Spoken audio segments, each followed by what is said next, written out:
identity. This is real me, my eternal ID.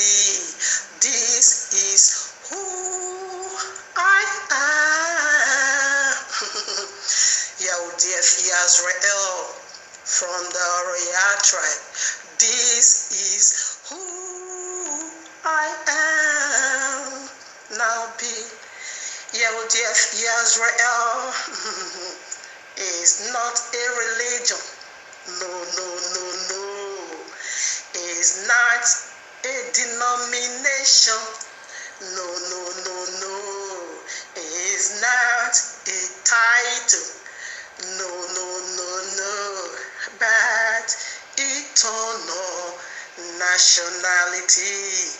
This is who I am. Here we go again. The royal love is not a religion. No. But a sweet divine fellowship of Abba Yehovah. Aloha of you they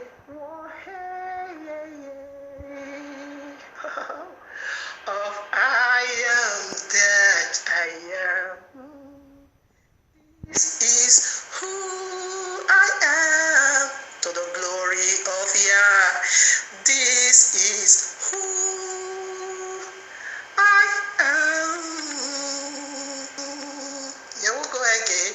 Oroboseya, inarabayanto lobo, inderekesiye boyande, norokoskele bo shantala, naboseyerebo. This is who I am. Proudly say this.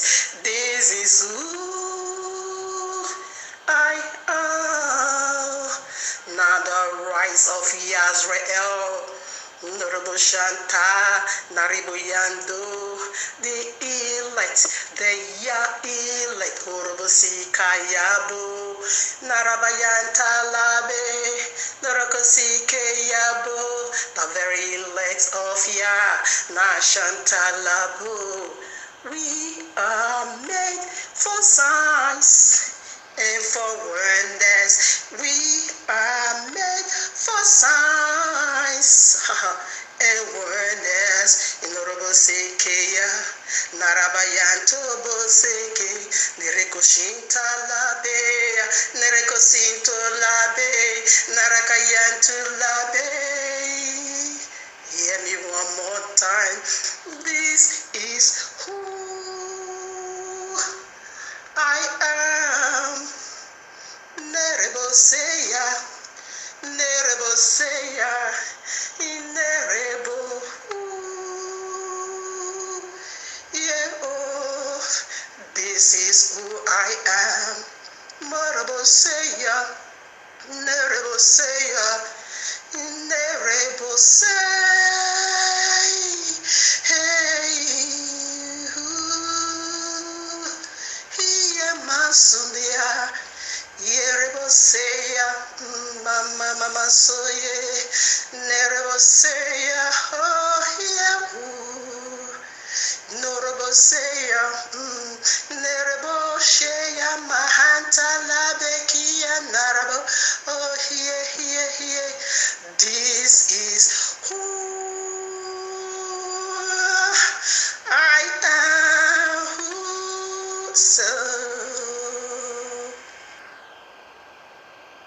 I am being found as God.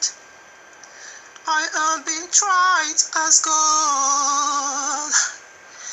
I am of a beauty walk as God. God passed through fire. God passed through exile. God passed through oval.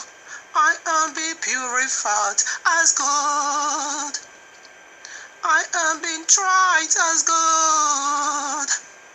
I am of a beauty walk as God. God passed through fire. God passed through exile. God passed through oval. Nerebo sike yabo. nereke yanta labo, dorko shinderebo, maraba yanta lobe, nerika yantulu, nerebo seke hey,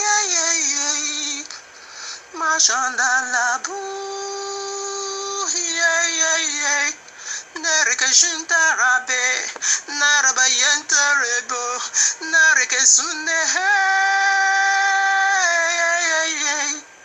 Yehovah, Yehoshua, oh yeah, Ruach, Iborabo Sikeya, Naraba Yantaro, Nerike Sunere, Borido Shanta, Barako Yantu, Neribo Hunde. This is who I am. This is who I am. Proudly say who I am. I am being reformed. Yeah, I am being reformed. As God, yeah, as all emotion, as God, yeah, as God. Ah, yeah, Nerabo Seke, Norabo Yantu, Naraba, yeah, oh, yeah, Morikoshu.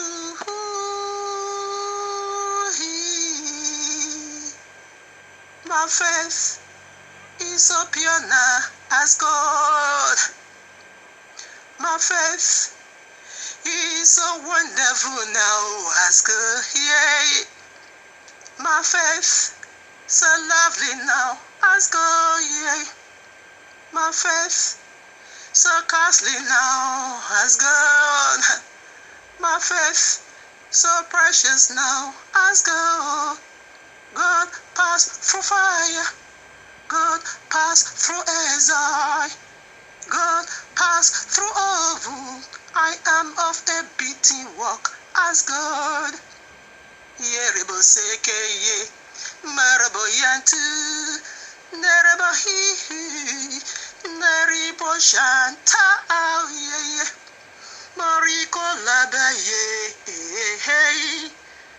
Duri labaye natu, marako sikeya, baraba yanta lebo, nerebo sunereya, karabayantu, noroko sekeya, norobo yante, burilo shindei. This is who I am. My true identity. This is real me. My eternal ID. Nerebo sikeya, nerebo yantulu, norobo shunde, nerebo sheya, purika yanta, narabayende, noroko seya, burila yantu, burika yande. My faith has made me whole. My faith in Nereko seya has made me well again. Nereko seke, norobo yate, norobo norobo usehi, koribo yanderebo, marabayeke, yeah, marabasunde. Oh yeah, marabayantu, yeah. Yehovah is my shepherd, my eternal shepherd, and I shall not want. Why should I want? And as I touched the hem of his garment, healing overflow, blessing overflow, wonders overflow, glory overflow. For I am betrayed as gold. Yeah, is my shepherd. Why should I want? Why should I lack? I am bereaved as God. I am betrayed as God. Yeah. I am be purified as God. God passed through fire. God passed through Isaiah. God passed through oven. I am be refined as gold. I am be tried as gold, yeah. I am of a beatty walk as gold, yeah. God passed through fire. God passed through Isaiah. God passed through oven. Nerebo say, Nerebo yantu, Nerebo day, Nerebo say, I am be tried as gold. Barabo shema, Naraba yantu, Nerebo say, this is who I am. Yah is my shepherd, eternal shepherd. Why should I want? Why should I lack? I will never lack a thing. Another day here. If Yah is my shepherd, I shall not lack, I shall not want. I shall not lack, I shall not want. This is who I am. Yah is my shepherd, I shall not want. He maketh me to lie down in the greener pastures of his eternal glory, and he leadeth me beside the still waters. He restoreth my soul. Orobo say, yeah. Orobo say, yeah. Orobo say, hey. Norobo, hey. In the paths of righteousness, for his holy name's sake. Oh, yeah. Borobo seke. Inorabayantulubu. He has prepared a table for me, right in the presence of my enemy. I have a lot of enemies. There are so many. Great and effectual has been opened unto me. But great is the adversary. Are you my adversary? You are already been squashed. You has already been squashed by fire of the Ruach HaKodesh. Yeah. Oh, Jah is my shepherd. I shall not want, I shall not lack. I shall not want, I shall not lack. He has anointed my head with oil of gladness, and my cup runneth over. Overflow eternal blessing, for I am betrayed as God. I am of a beatty walk as God.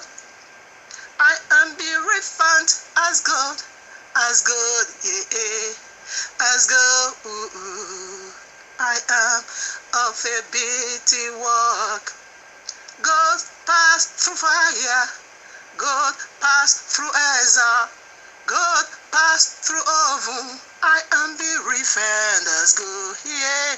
God is so wonderful, so beautiful, preserved for eternal. Greetings, family. For you are always the reason of our time like truth. So much prosperity, much understanding, wisdom, knowledge attend you, family. Great is of Abba Yehovah for you all. And powerful thing has already been spoken on your behalf, family. Powerful, great, good thing has already been spoken on your behalf in the heavenly for you, family. Especially the people of the book scattered in the four corners of the earth. Glory is yours. Eternal blessing is yours. Eternal crown of double honor is yours, family.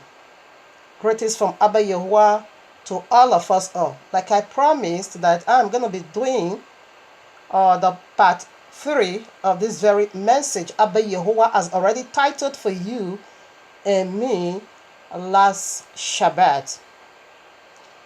Simply go this way. The mystery of gold is Yehovah's mighty river of healing, part 3. So family, this is a message that has to do with part 3.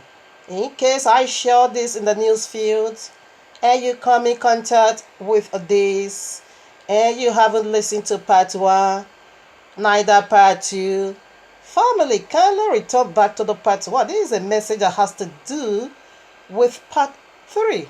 So there's never no way you can stuck or rest your case in this part 3. In order for you to have a solid ground, to lay your foundation, you better return back to part 1. That is where the foundation was being laid, and go further to part 2. And this is the consummation of it all. Alright? So this is the part 3 of this wonderful message Abba Yehovah has already begun, with you and me. It makes cleansing. It is the nature of this segment. It makes cleansing of these last days. Listen to part 1. A lot of mysteries has already been unveiled over there. Part 2, we dig more into it. And this is the very consummation. And this one, we only have 4 points. Okay? Part 1 and 2, we deal with the alphabets.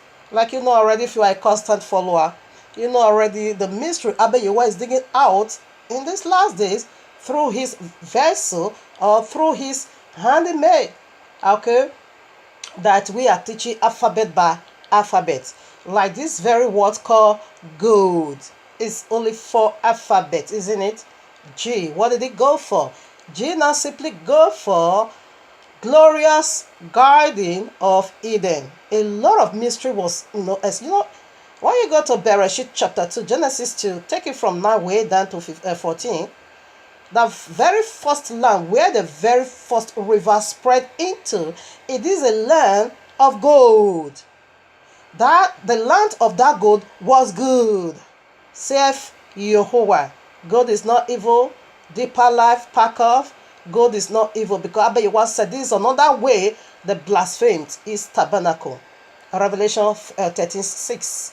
That's how they said the blasphemed the tabernacle of Abba Yehovah. This is another way they are blaspheming his tabernacle by saying God is evil, God is a strange God, God is another whatever. Have you heard their testimony?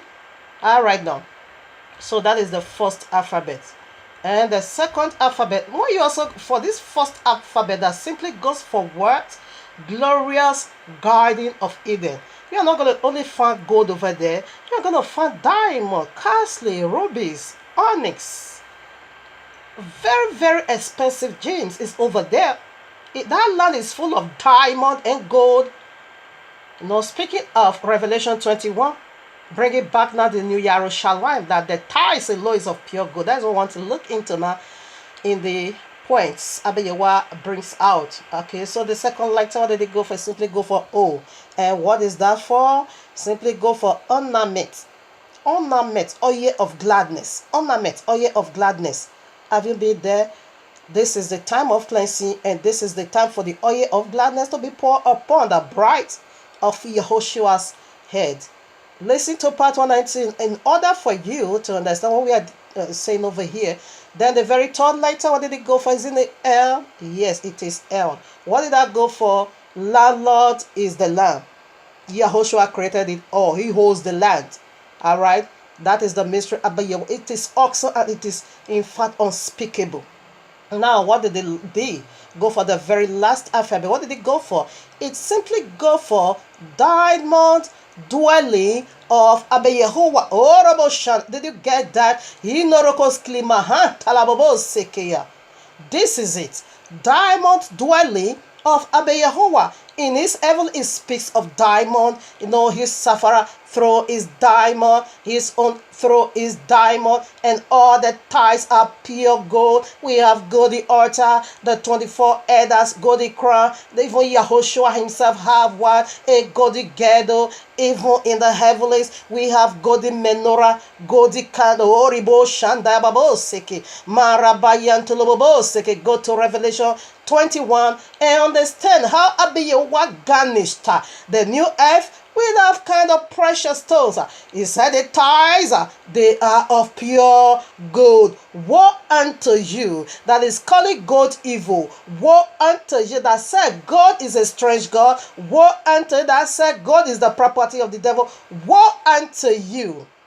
Linda, Margaret Amore, Daniel, whatever, all of you that brings this demonic message to be calling what is good evil, woe until you already been given to salt in Yahuwah's mighty name. Let's say to part 192. These people, they have already been handled to salt. And what is salt? The wife of Lot was being turned into the pillar of salt. Why? Because she looked back. Linda, you look back to the tree of the knowledge of good and evil. Margaret Amore, you look back to the tree of the knowledge of good and evil and begin to pass out his wickedness, calling what is good evil. This very wicked deity, the trees of the knowledge of good and evil that sits centered around the very land, that land is of pure gold, and the gold of the land is good. It's center over in the land. He said God is evil, but he asks you people to make a golden calf unto him. Let me not go by feelings and let me not go by sensational. Let me go by the royal law's objective. That is going to condemn you all, you deeper life mad people. Listen to part 1 and part 2 and see how Abiyawa decorate garnished his bride with gold. Listen to part 1, listen to part 2 in order to to feel this way, to feel the same way as Abiyawa feel. Now, he said money is the root of all evil if you love it. To have money, is it evil? Of course not, but the love of it, that makes it evil. To have gold is not evil, but the love of it, that makes it evil. To have whatever you exalt above Abba Yehovah, it is evil. It's not only gold, it's not only property. Why did you call money evil, Linda? Why are you so strongly for money? You and your husband, Porika. Margaret Amores, thunder strike you eternal in Yahuwah's mighty name. For happy Satan and sent to your father the devil to bear this wicked testimony, to be kicking against the tabernacle of Abba Yehovah. Thunder strike you eternal in Yahuwah's mighty name. And you know, say strongly for money, but the royal law make it so clear. The love of money is evil. He said it's the root of all evil. This says some. Therefore, why are you still looking for money? If Abba Yehovah even he never even said anything of gold. If Abba Yehovah said the love of money is evil, therefore you have to take that logic down to it's very applicable to anything you love more than Yehovah. If you love your husband more than Yehovah, that becomes evil. If you love your children more than Yehovah, that becomes evil. If you love your car, your house, your whatever, your study, or your whatever professional, whatever more than Yehovah, that becomes evil. Not the very object himself. It is the way you handle the matter. It is the way you goes about it. That makes it evil. You are still looking for money. I don't know why you are in need of money. Because money is evil. Okay? Money is not evil. The love of it.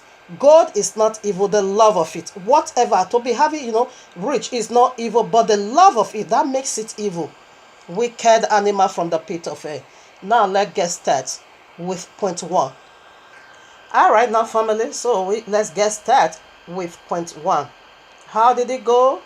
Point 1 go this way. Abba Yehovah rewards the faithful with gold.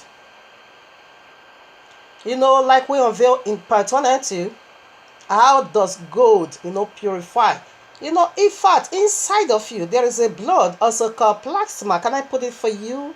Since this is the part 3, okay, let me do something because I put the paperwork in part 1 and 2. So let me also do, the same in this part 3. All right, now, you see the golden blood? And this golden blood is of 90% water and just 10% blood. That's why it come this way. They call it plasma, but I call it golden blood. Okay, so even inside of you, there is a blood called gold living in you, just to preserve your eternal system.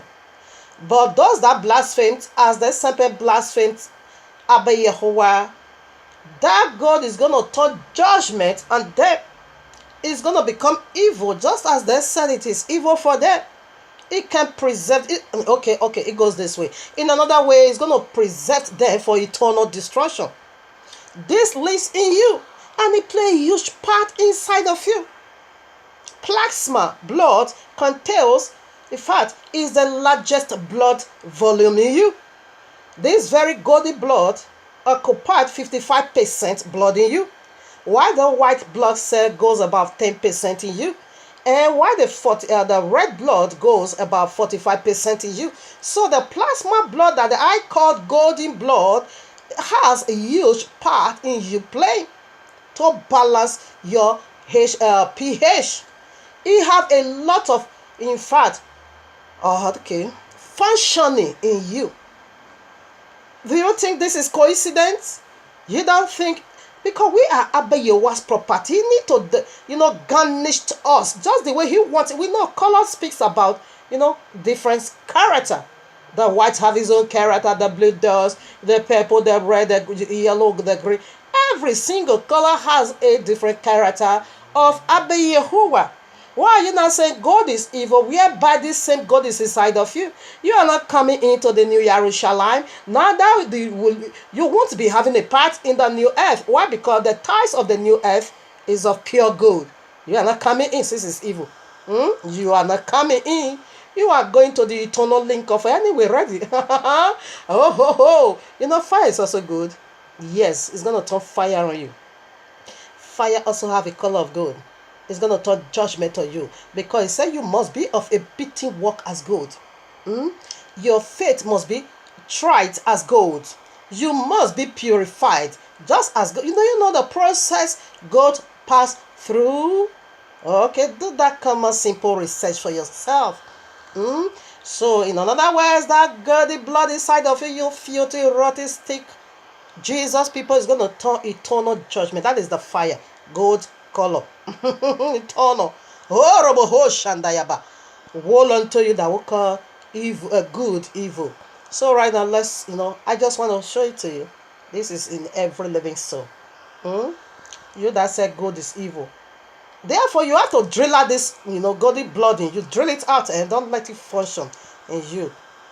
Wicked animal. All right, now, here we are in Shemo, Exodus 3. We are taking from 21 or 22. All right, now. What is the point 1? Abba Yehovah reward the saints with God, the faithful. After much, endurance and not giving up on him, still believe, even though he delay, you still believe he's gonna do it somehow one day, but I don't know when, and I don't know how, but I know he will do it again. Even though you are in your darkest hour, you keep believing. You don't know okay, how is he gonna do it, but I don't know how, and I don't know where, but there's one thing I do know: he will do it again. That is all we know. So after much, endurance, tolerance, exercising patience, okay, one day it's going to surface. And this is how it's going to reward you with gold. What is it going to, use to reward us? The new Jerusalem, the new earth, the tithes is of pure gold, diamond, precious. Oh, no. All right, now.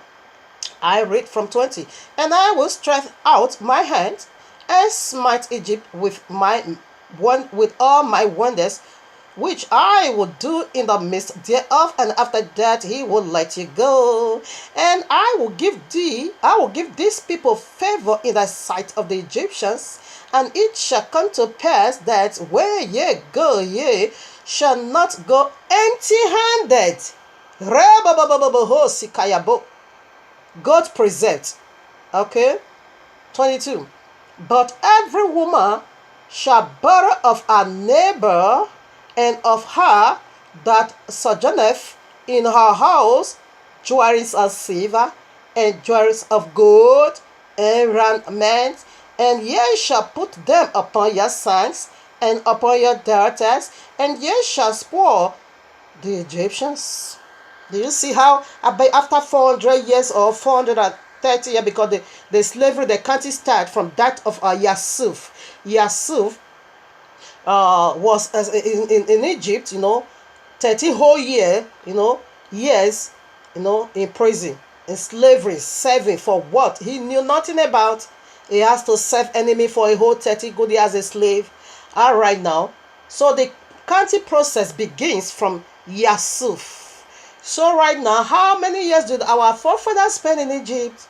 They now spent 417 years. Plus now that of Yusuf, it will not be 430 years.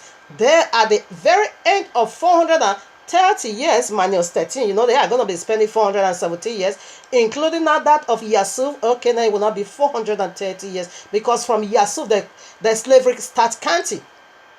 The very day Yusuf set his feet in Egypt as a slave, that is the day the 400 years start counting. However, there was a delay. Okay, now with 30 years, as they were coming out, do you know the baggages of gold they brought? Abba Yewa used to bless them for enslaving us, making us to suffer. You're going to pay me back with good. Okay, Abba Yewa never carry evil. He preserved. Because if it is money, maybe it's going to be somehow. But God preserved. And what do we use that God for? Even though serpents try to deceive us, to build him a golden calf, to make his dwelling gold, whereby your dwelling is going to be the lake of fire. Your dwelling is going to be the land of feasts first, before you now go into the lake of fire. Therefore, deceive our forefather to use that same God to make a dwelling for him, so that he would dwell in the throne of God among the people of Yehovah. Abba Yewana said, no, it's not so. That throne has been demolished and destroyed. And when you go to Exodus 35, we now use those gold Abba Yewa used to bless us to build him a tabernacle. Every single vessel in tabernacle, the tabernacle of Abba Yewa, it is of pure gold. When Abba Yewa repeated it again in Shemo 11:1-2, Exodus, I read now. And Yehovah said unto Moshe, Yet will I bring one more plague more upon Pharaoh and upon Egypt. Afterwards he will let you go hence. When he shall let you go, ye shall surely choose you out hence together. Listen now, speak now. Again, is repeating the same matter. Speak now in the ears of the people, and let every man borrow of his neighbor, and every woman of her neighbor, jewelries of silver and jewelries of gold. He repeated it again, because Egypt needs to pay us with what? Not money, gold. I'm not going out of bondage empty-handed. No, I'm not leaving your property. Gold needs to be mine. Now here I am. Here is the fulfillment of this very wonderful prophecy of gold. Why should Abba Yehovah? You want to tell me that that they are going to take some part of it, that serpent is going to sneak in again and taking some part of this very gold and say, give it unto me. You buried it for me. You buried it for my people. I'm getting it back from you. Abba Yehovah don't know that serpent is going to trick them in such a way and say, come, you borrowed this thing for me. You have to bring it back for me. And this is the only way you are going to bring it back for me. Therefore, you just make me a good dwelling, that I may dwell among you. But we squashed it. The fire of judgment roasted all into powder. You don't have no dwellings among us, you serpent. No, you don't have no dwelling, Here I am again, Shemo chapter 12, verses 35. Should I read? And the children of Israel did according to the word of Moshe, and they borrowed of the Egyptians jewelries of silver and jewelries of gold.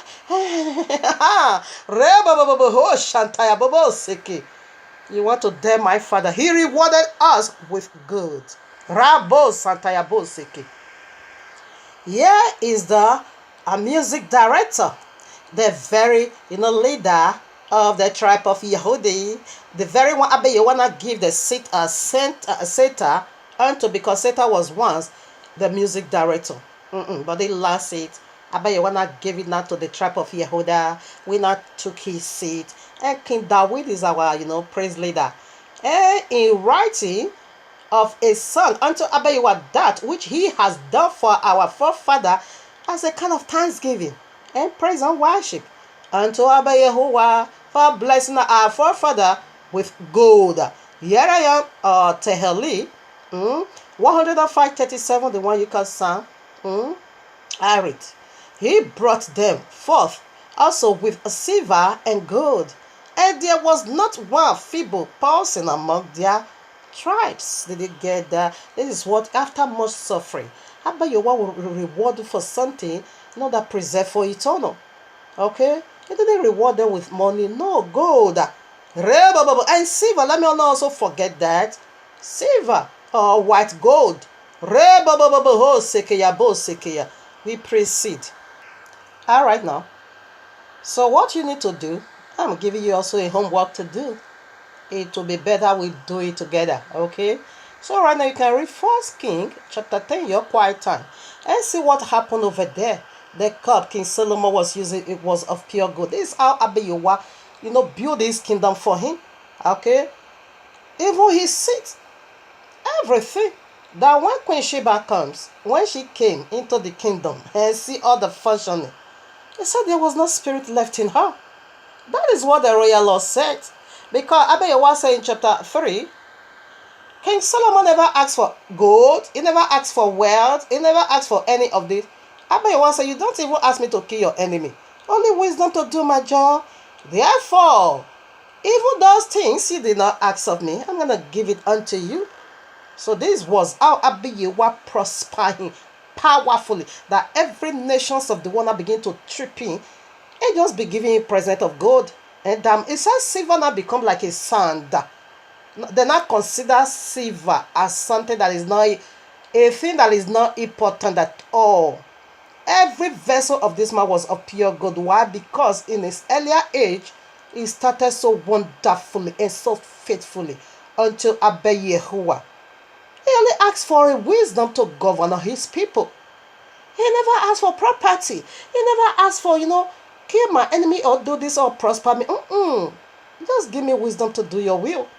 And Satan also sneaking, because the wisdom that was being given unto King Solomon, that was the same wisdom that was being given unto unto devil in Isaiah 28, taken from 11 to 19. He said you were perfect and you were full of wisdom. And Abba Yehuwa said to King Solomon, I'm going to bless you with a wisdom that in fact no man on earth will ever have. And who was having that kind of a wisdom? It is the devil. Abba Yehuwa blessed you were full of wisdom, perfect in beauty. But you not corrupt that wisdom. And now so sneak in after Abba Yehuwa has elevated this very great man, King Solomon, and make him wise. No one was wise on earth in his day. He may not possess that glory. Satan now so sneaking and corrupt that wisdom. By how? He now begin to trip women in. He now begin to trip women in. He now begin to trip women in. Up to what? 1,000. Horrible shan. That is evil. You yourself can testify about that. So that is how serpent is corrupting it. But not the God himself. It is the person is in question. It is how you seize it. But when he was faithful in his earlier age, what did Abba Yehuwa use to bless him? The chair he was in, it was a pure good. The cup, whatever. It was of pure gold. So you can read it in your quiet time. 1 King chapter 10. Just go through it all. You're going to blow off your mind. That silver was even considered sand. You don't have anything to do with it. Also go to Daniel chapter 6. Read it. You're also going to see how Abba Yehuwa also used gold to reward Prophet Daniel. That is what, after faithfulness, Abba Yehuwa will bless you with eternal, and God preserved for eternal. So we want to take this picture before we proceed to point 2. From that of Yasuf, after 13 whole years in a prison, he never forsook Abba Yehuwa, Potiphar's wife wanted to seduce him into wickedness. He said, I won't do this. How can I do this wickedness before you and before me? I won't. He rather suffer for righteousness' sake than to compromise, Okay.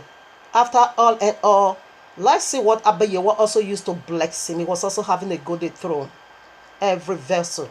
Listen, I take it the book of Yashel, this very popular royal law you and me, everyone carries, make references in different occasions to the book of Yashel. When you go to Joshua 10:30, you're going to find it over there, make references to the book of Yashel. When you go to 2 Samuel 1:18, he make references to the book of Yashel. When you also goes to 2 Timothy 3:8, he also make references to the book of Yashel in this manner. He said, as Jannes and Jambres withstood Moses. You're going to get the account from the book of Yashel. He was quoting from the book of Yashel. So here we are in the book of Yashel, chapter 49. I'm taking it from 30. If you have it, you can read it all. That is how Abayewa did it. But I'm taking from 30 way down to 42 for the sake of time. So I read, and yourself upon his horses lifted up his eyes to heaven and cried out and said, He raiseth the poor man from the dust. He lifted up the needy from the dunghill. O Jehovah of hosts, happy is the man who trusteth in thee. And Yasuf passed throughout the land of Egypt with Pharaoh's servants and officers, and they shunned him the whole land of Egypt and all the king's treasuries.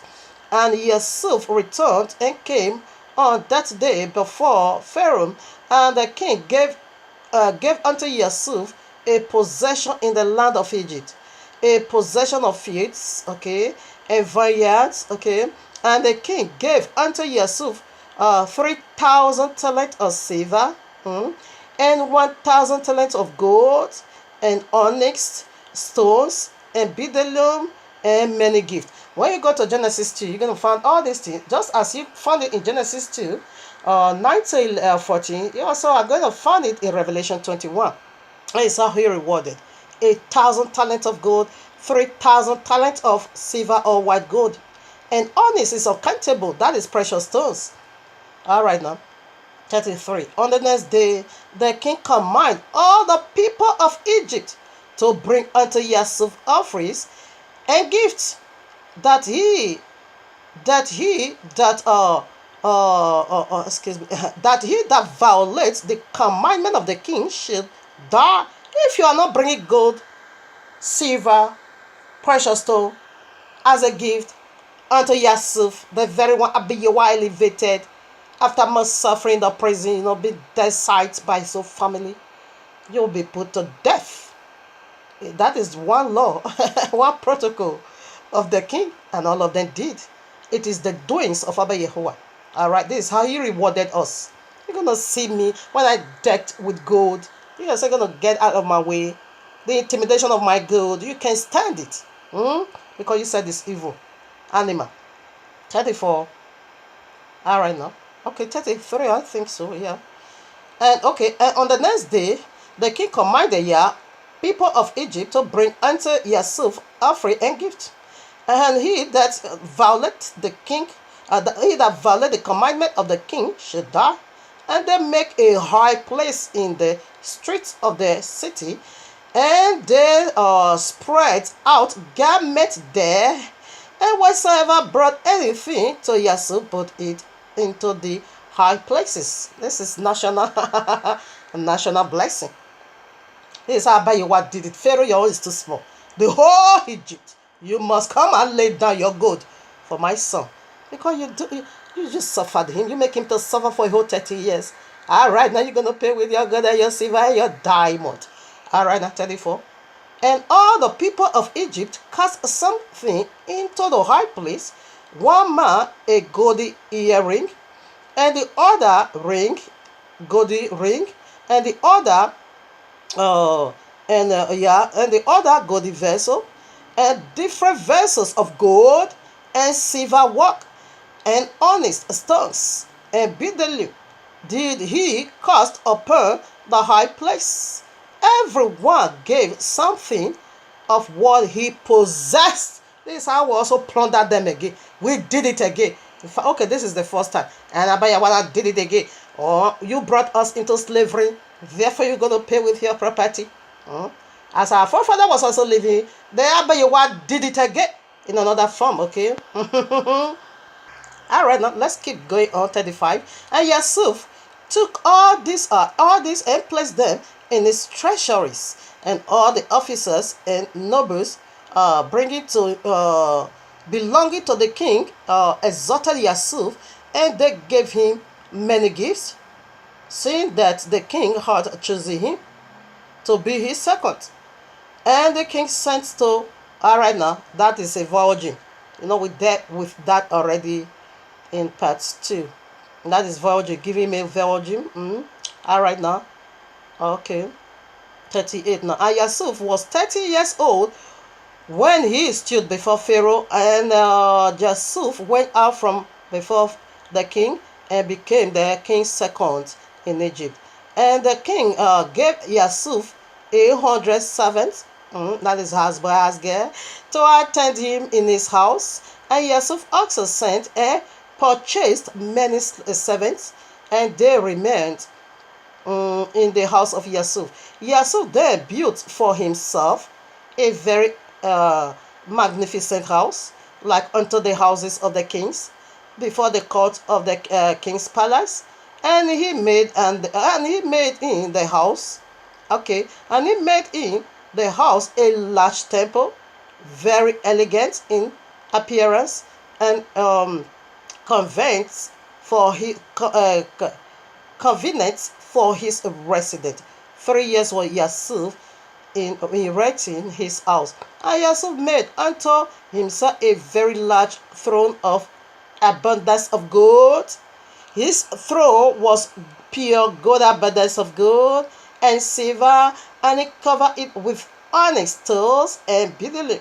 And he made upon it the likeness and of the whole land of Egypt, and the likeness of the river of Egypt, that warrant the whole land of Egypt.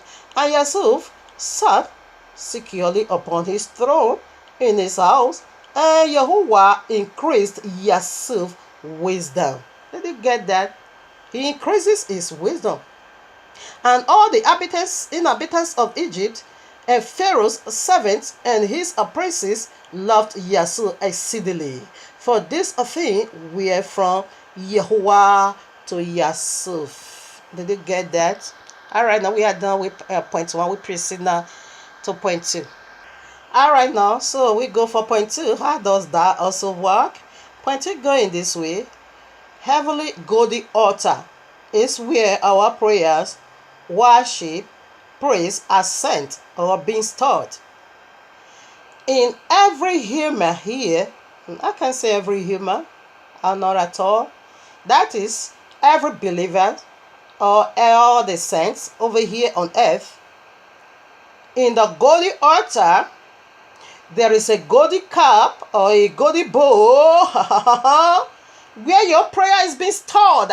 We're going to prove that, okay? That every now and then you pray it, your prayer goes to that bowl. Every now and then serpent make you to cry, your tears go to some bowl. Every now and then you worship, you praise, you celebrate Abayewa goodness or the breath of life he gave unto you, even though things is so, terrible, unspeakable, but here you still keep believing. There is a golden bowl, or is being stored. Every complainant, every fellowship you had with Abayewa, there is a container bowl that is being kept right in the golden altar. I have mine. So when you get food, then I get reward. Okay? You have yours if you are a true believer going according to the royal law system. Of course, every true believer has this bowl. It is a golden bowl in a golden altar. The golden altar is where this bowl is being stored. Everything except the wicked part. Except the wicked part. And if they ever want to decrease your prayer, it will just throw some arrow. Therefore it gets stopped. Instead of increasing, it gets stuck. But as soon as you realize that you are falling, just make a simple prayer and never go back to it. Then you keep increasing your prayer, because until the bowl get full, your wife is not going to do something. When that bowl is full up, your enemy is going to tear it. They are going to fly away, because it is crossing time, the Red Sea. Linda, you don't have this. No, you are having feces. Margaret Amure, you don't have this. You are having feces. Because my prayer is being stored in the golden bowl, right in the golden altar. Let's put some scripture. This woman, you talk too much. Get me some scripture to validate this. That I would do right away. Masekaiba, yeah. Karakabose. Masekaiba Yahuwah. Karakaba, yeah. Busekere Yahuwah. Karakaba, yeah. Masendaba Yahuwah. Karakaba, yeah. Karakaba, yeah. Imosantalabo, yeah. Karakaba, yeah. Karakaba, yeah. Karakaba, sendabo. Karakaba, yeah. Busekere Yahuwah. Karakabose. Masendaba Yahuwah. Karakaba, yeah. Karakaba, Ibarabasa, yeah. Imo Santa Labo, yeah. Karakabo say, Karakaba sendabo, yeah. Karakaba yendabo, Karakaba, yeah. Karakaba, Yarabasa, yeah. Ibo Sandalaba, yeah. Karakabo say. Here I am, Revelation 8. I take it from where am I going to start from? Should I start from 1? All right, now it's good for a better a better understanding. And when he had opened the seventh seal, there was silence in heaven about space of half an hour. I saw the 7 angels which stood before Yahuwah, and to them were given 7 trumpets. And another angel came and stood at the altar, listening, having a golden censer. And there was given unto him much incense, that he should offer it with the prayers of all the saints upon the golden altar which was before the throne. Let me put the I'm going to heaven. My flight is ready. My golden flight. Sakayaba. Karakaba, yeah. Imo sandalaba, yeah. Karakabo say. Did you say it? I'm ascending. Yes, I'm ascending. All right, now did you see the golden altar? I want to read something for you before we prove it all together, before we tie it together. This is ask some people. Because Satan lose it already. Jesus lose it already. He lose all these golden lifestyles already.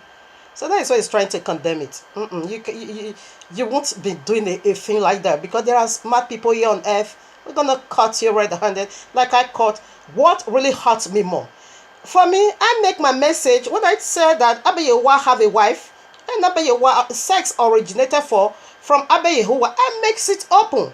You can like and you can dislike. I give people, that stand for you to have your own opinion. Okay, so that you will come and say, my sister, you are having it the other way wrong. Or my sister, Yehowa bless you for me for this powerful or deep insight you just dig out, because Yehowa have what? A natural seed. Be done here on earth. Be pregnant and carry for a whole 9 months, also in the womb. Where did the sperm came from? Okay, so I make it up because I know it is the most difficult message I have ever, in fact, I was so much afraid, putting that message together. I was so much afraid. But there is a proof everywhere. There is a proof. So that should have been a message where I should have blocked comments and blocked likes, dislike. Okay, but I make it open. If you want to refute me, But you better come out with a better understanding. Don't refute me with just feelings. No, no, no. That, you're going to get a serious, some harsh rebuke from me. But when you come out with a better understanding, and with scripture, we are dealing with scriptures over here. I makes it open. I'm not afraid. Bring out scripture and refute me, and let me bring out another scripture and blast you back and blast that madness away, because it says originated from heaven, from Abba Yehovah. He said, let us make man in our own image. And again, your own Messiah was being birthed here on earth. Who is his father? It is Abba Yehovah. How did he did it? You can rationalize it. Me, I cannot. I cannot. Because Luke chapter 1 make it so clear how the power of heaven will come upon her, how the Ruach HaKodesh will come upon her. And if a husband want to do that holy service, he come upon his wife. It said the power of the highest shall overshadow you. That is the spark. You want to tell me? You can rationalize it. So, but what I'm saying, this is the most difficult message I have ever done. But I still leave it open, waiting for people to bring out their own opinion. Okay? But Margaret Amure blocked her home. Many of them, they will block them because they don't want no insult from them. They will block it so that you won't be refuted them.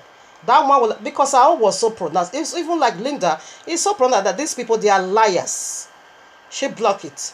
She blocked the comment section, and she also blocked what they like or dislike. She don't want nobody to say, well, how can you bring up, stupidity from the pit of air from your Jesus, because both of you are mad. You don't begin to push it to people for adultery. You are stupid. Using the word of Abba Yehovah in vain, Margaret Amure. You are going right away to the hottest place in the lake of fire by helping serpent to do this wickedness in Yahuwah's mighty name. Because each time I remember this the stupidity, the idiotic of these people, it always make me accept. I will just be hungry with them. I shouldn't be fighting because those people, if I see them physically, before I release slap on them, before I lay my hands on them, I'm not going to be remembering that you shouldn't fight. The weapons of warfare are not kind of... Yes, Nehemiah did it. Nehemiah lay his hand on them. When he now see people defiling and breaking the Shabbat, he said, I lay my hands on them. I beat them up and drag them back to the covenant of rest. Nehemiah did it. Maybe I'm going to lay my hands on leader. I'm going to give her a dirty slap. And that stupid Amure. In fact, I'm going to hit hammer on that one's head. Because they are so provoking, they are so irritating, so disgusting, so outrageous. When you listen to that is St. Peter's voice right now. Back to the altar, go the altar. Okay, here I am, Romans 1:20. We read Revelation already, and we see the golden altar, and we see the prayers of the saints, the prayers of the saints, and the incense also. We are coming into that. Here I am, Romans 1:20. For the invisible things of him from the creation of the world are clearly seen, be understood by the things that are made, even his eternal power and Godhead, said that they are without excuse.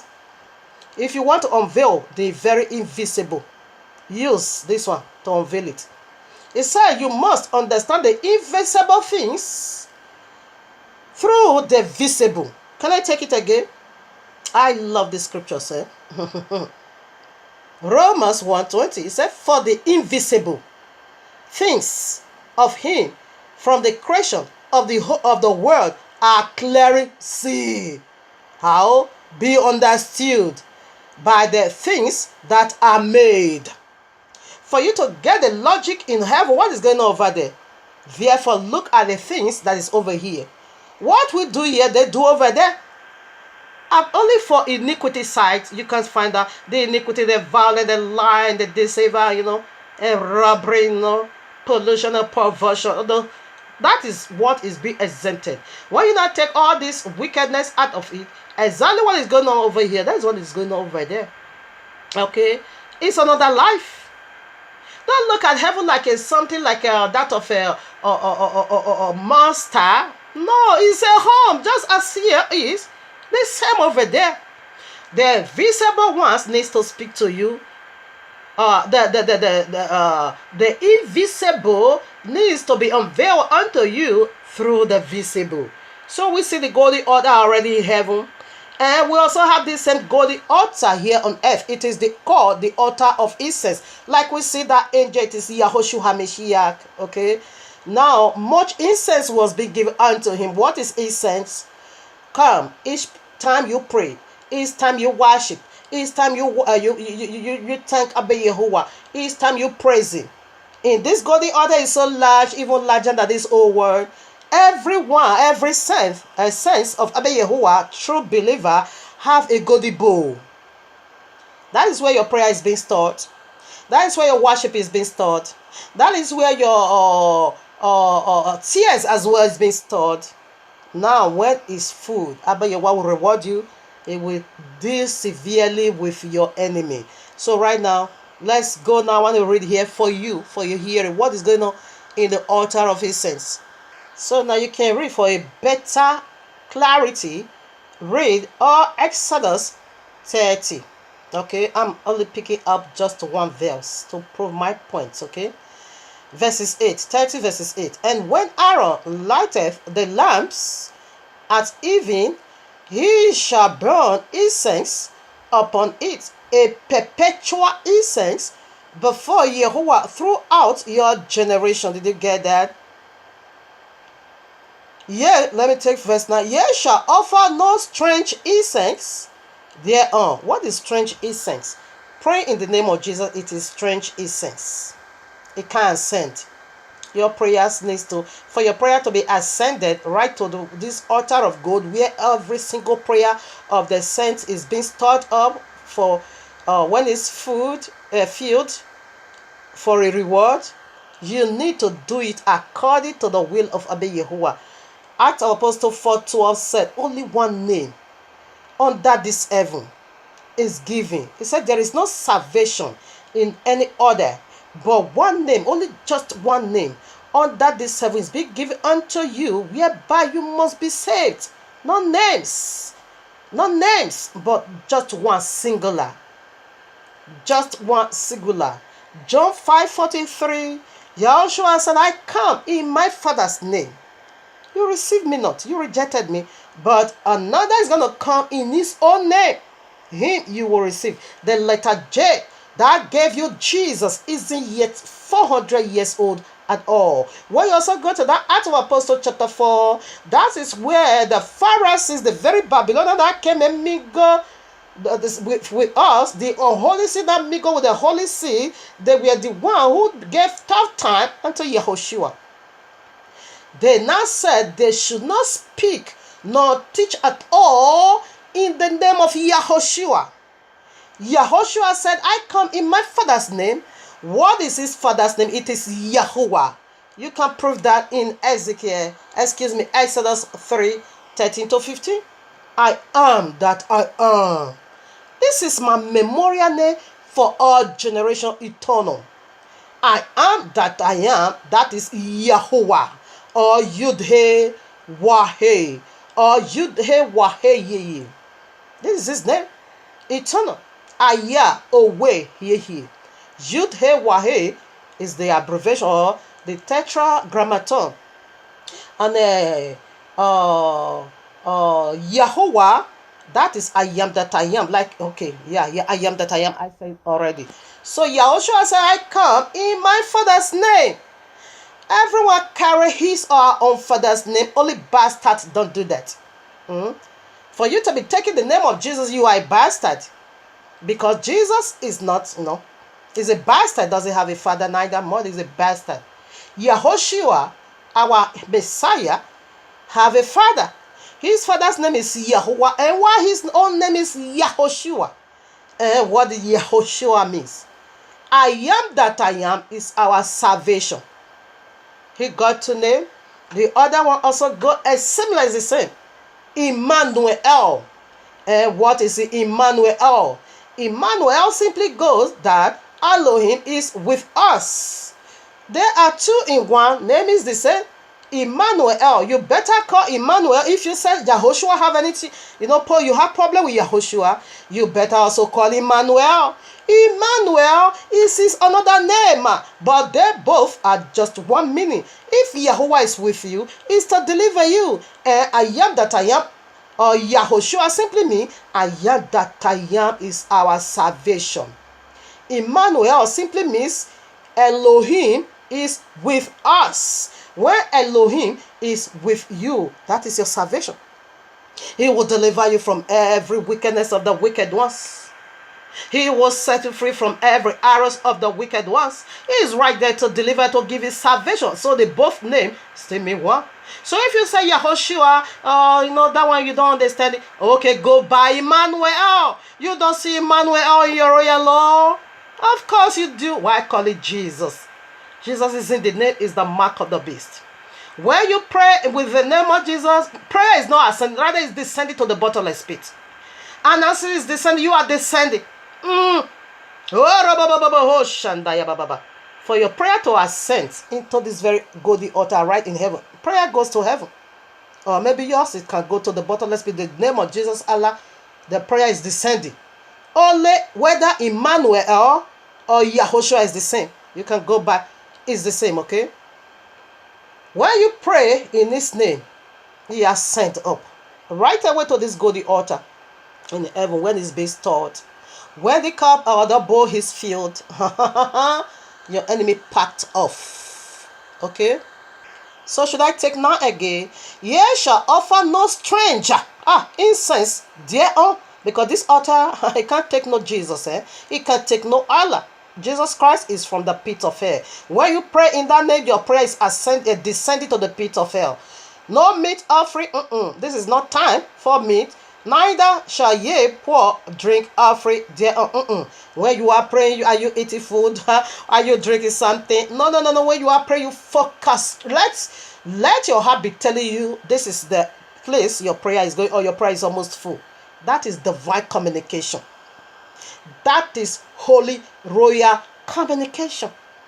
Dine with heaven.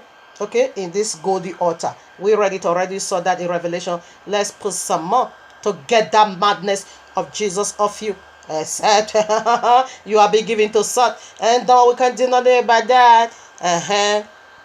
Here we are again. We are still going back to the golden altar in the heavenly, where your prayer is being started, and from there your reward will come where the bowl is filled or full. Then you get a answer from Abba Yehovah. Here I am, Revelation 5:8. And when he had taken the book, the 4 beasts and the 24 elders fell down before the Lamb, having every one of them harps and golden vessel, and golden vial. Yeah, it's also vessel or bowl. Yeah, golden bowl full of orders. Order is says, which are what? Which are the prayers of the saints. Your prayers, worship, whatever means a sweet smell of savor unto heaven. As you are praying, oh no, the incense, the burning, the smoke of incense is ascending right away to the 7th heaven, where Abba Yehovah, that is the perfume. Your prayers is incense, in order to get the madness of Jesus off you. Because pray in the name of Jesus, it goes nowhere. It's not coming to the golden altar. Rather, it's descending into feces. Okay. All right, now, here I am in the book of Luke, chapter 1. I take from verses 9. According to the custom of the priest's office, his lot was to burn incense when he went into the temple of Yahuwah. Where are they burning the incense? Right here, the golden altar. 10, excuse me. And the whole multitude of the people were praying without at the time of incense. And the whole, I take it again. And the whole multitude of the people were praying without at the time of incense. When is the time to offer? We see already prayer is incense and incense is prayer. Okay, that is the symbol over there. Let's put some more in order to get that madness of Jesus off you. Now, Linda, you said God is evil. Margaret Amore, you said God is evil. Where is your prayer? Send it to. Our prayer normally ascend. There is a place in heaven called Golden Altar. You saw it already as I read it and prove it unto you to get that madness out of my brothers and sisters. You have already, diluted with a lie. It needs to be flushed away because this is the time of cleansing. All right, now. Let me put some more. Okay. All right, now. Here I am in the book of Tehillim, Psalm 141, verses 2. I read. Or should I take it from 1? Okay, now let me take it from 1. Yehovah, I cry unto thee, make haste unto me, give ear unto my voice when I cry unto thee. Let my prayer be set before. Okay, now 2.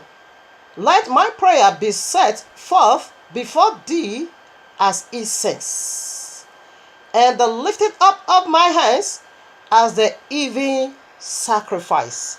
Okay, we see in Luke chapter 1, 9 to 10, it said there is a time to burn that incense.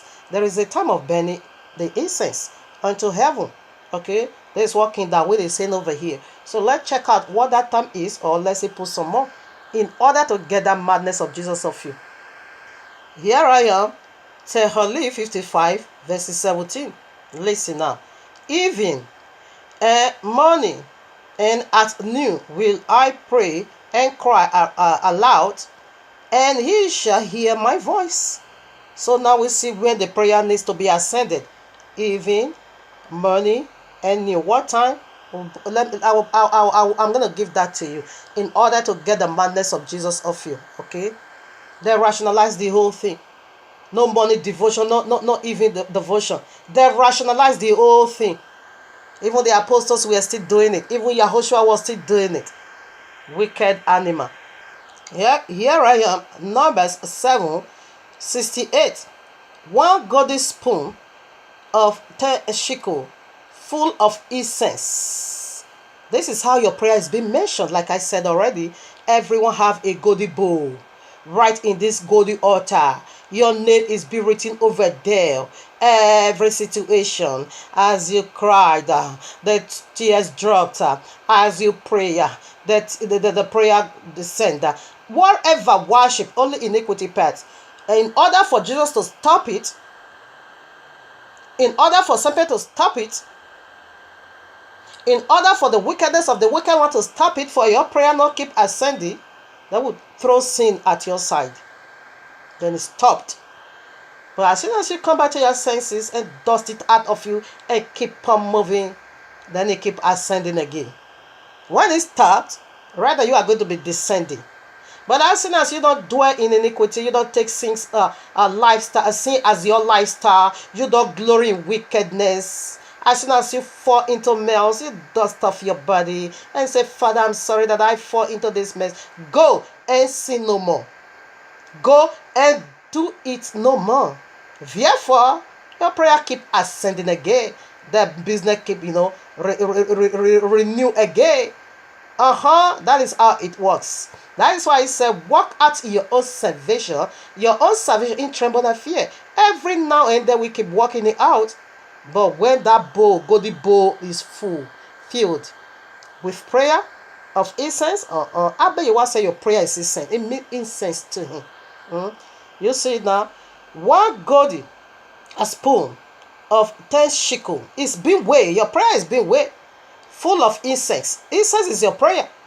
This is how it's being weighed. How about your wife? So how many shekel is it? It's over there. Where is your face? That Abiyawa is looking into direct. It is your prayer bowl. In the morning you drop, in the noon you drop, in the evening you drop.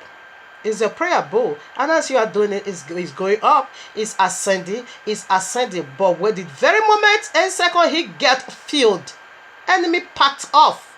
Serpent just, take his leave and say, judgment has come.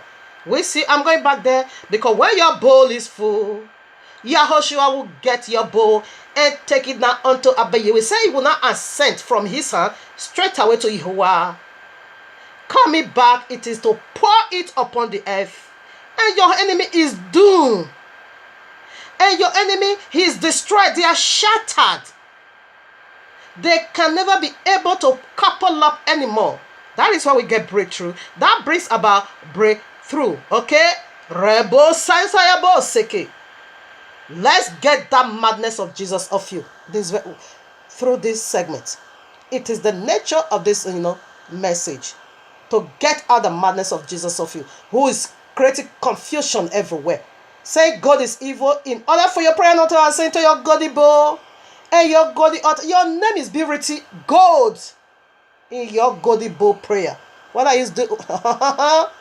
Don't let Yahushua get your name out of the book of life. He that endured to the end. He said his name I will never remove from the book of life. Whereby you stuck with Jesus, is kicking you out, is getting you out, because that is how you look back and you become a pillar of salt. All right now. So when is the morning prayer, the noon prayer, and the evening prayer? Just do it accurately. That is only where your prayer was sent. When you do it in the ways of Abba Yehoah, that is where, Abba Yehoah is a man of principle.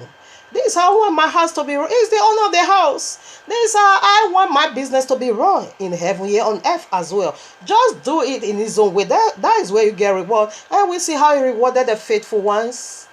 We see how he blessed them. Okay? Now when you want to have money oblation relationship with you, you said Jesus abolished that. You can pray on the street.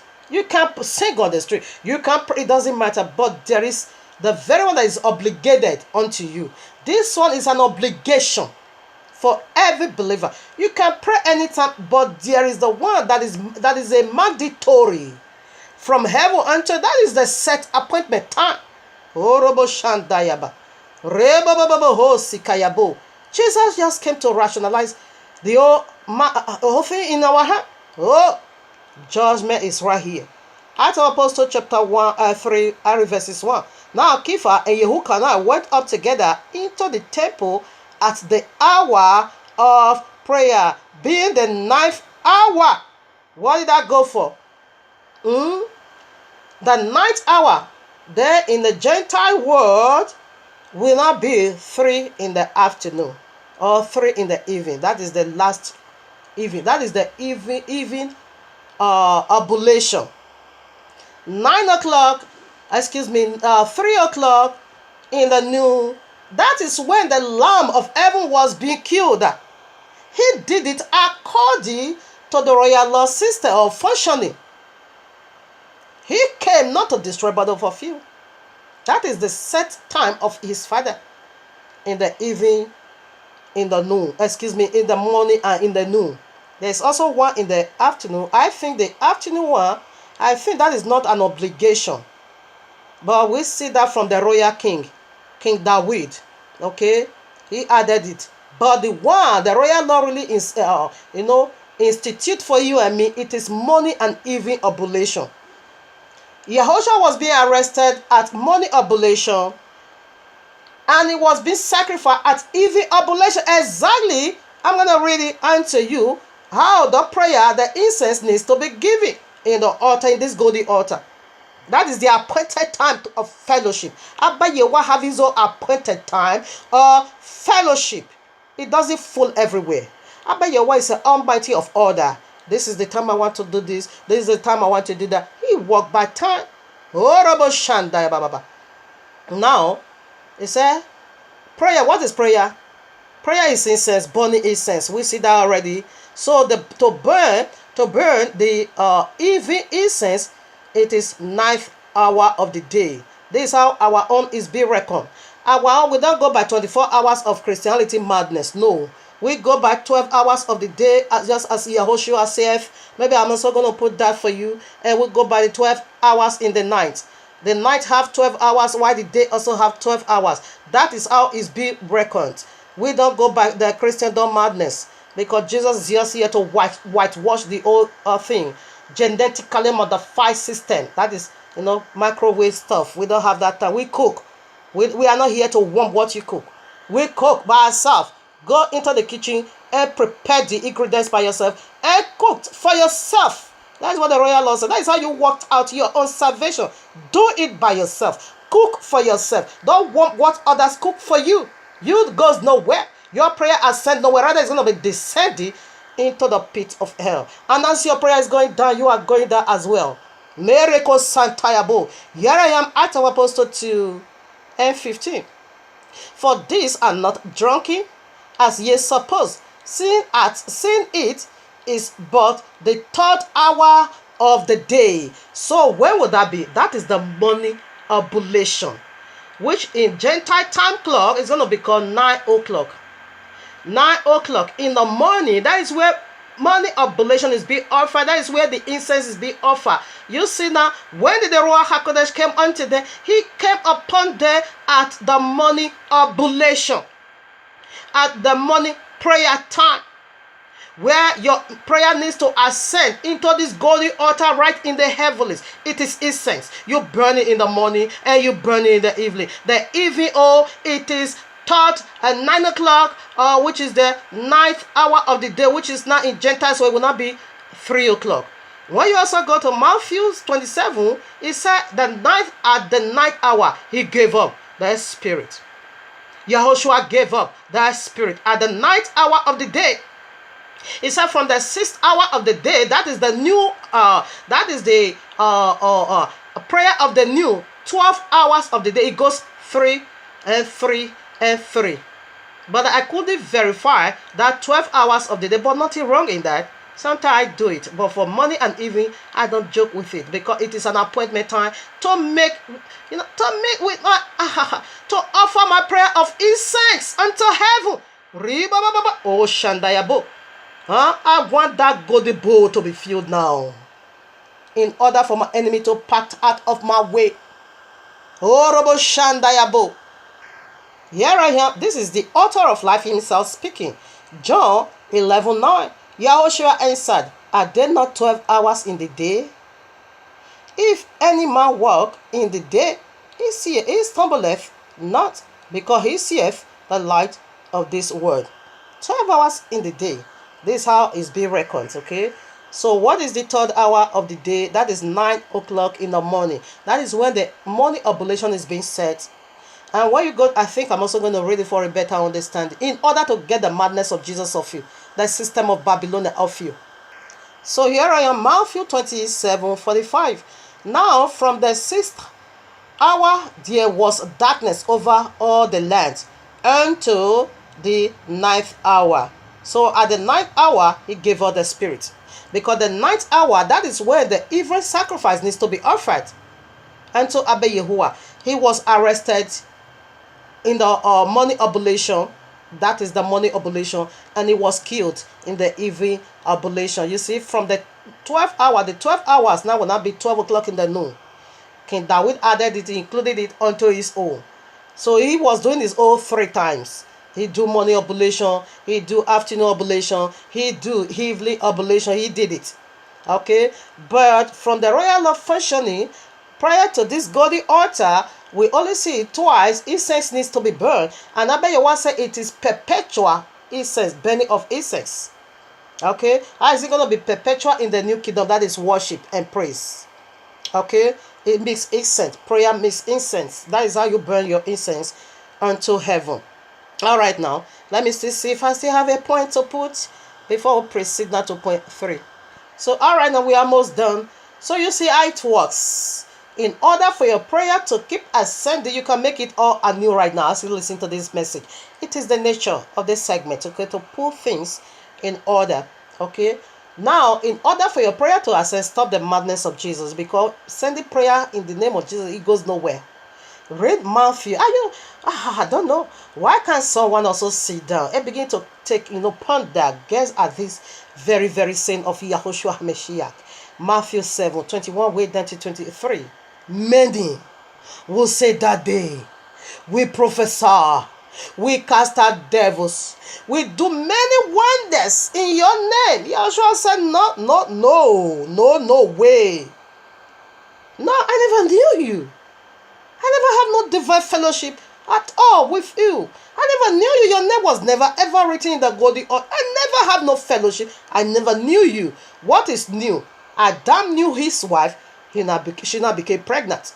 He must knew you like that of a husband and a wife. He never knew you. There is no intimacy. Rather, another man knew you. So what was the power you were using to cast out devil, prophesy, do many wonders?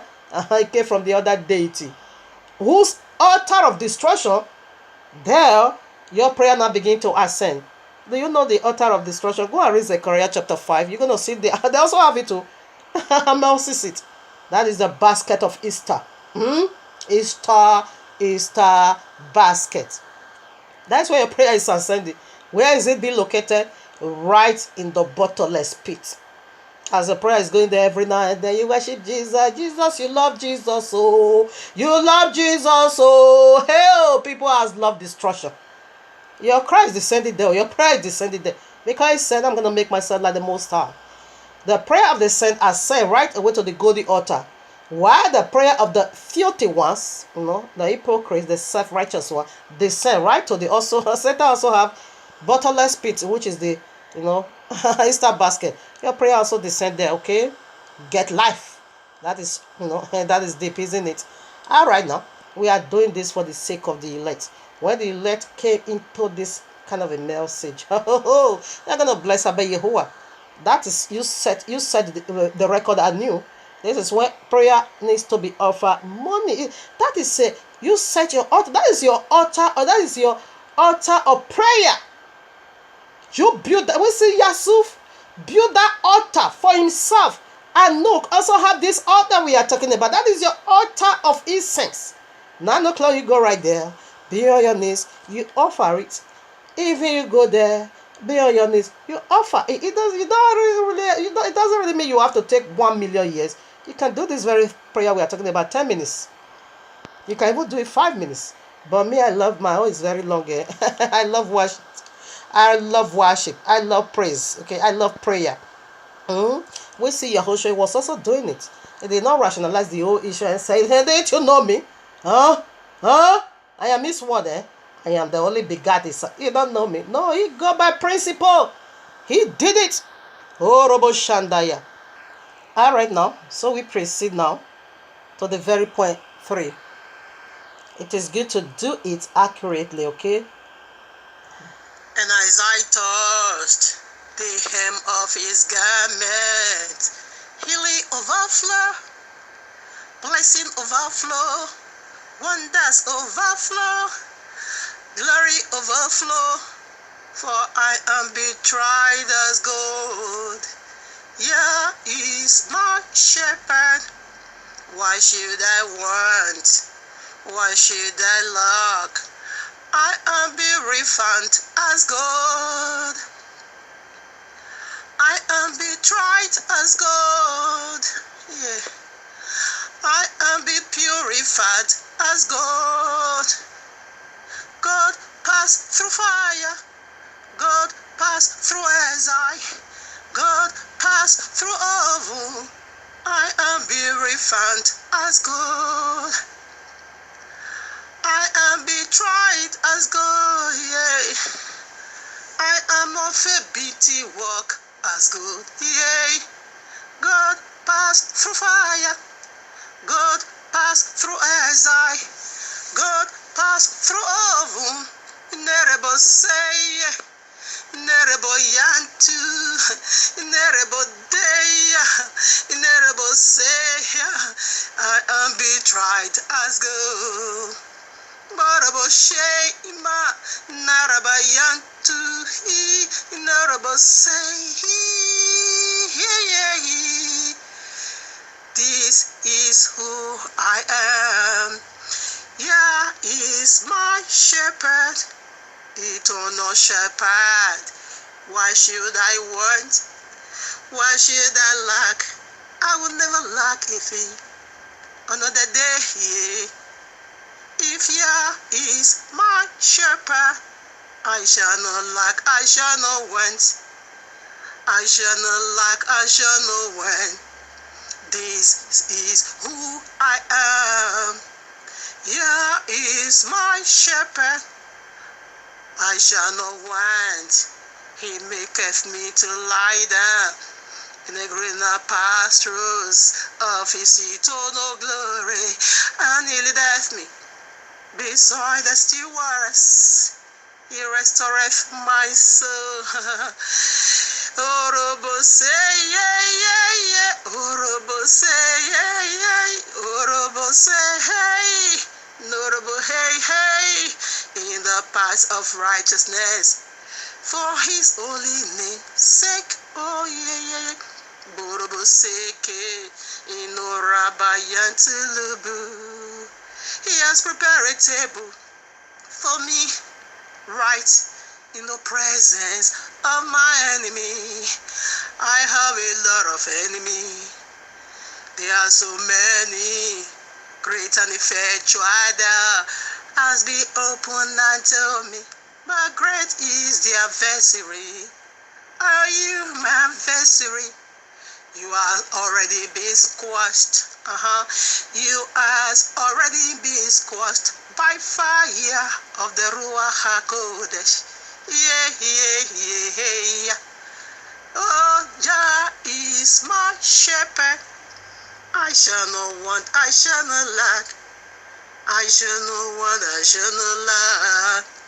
He has anointed my head with oil of gladness, and my cup runneth over, overflow to no blessing, for I am betrayed as gold. I am of a beaten work as gold. I am be refined as gold, yeah, as gold. I am of a beaten work. God passed through fire.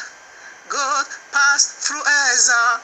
God passed through oven. I am be refined as gold. Yeah, God is so wonderful, so beautiful, preserved for eternal. All right, now, point 3. It goes this way. Serpent perversion of gold. So let's look into it. The perversion, how serpent, pervert gold. Okay.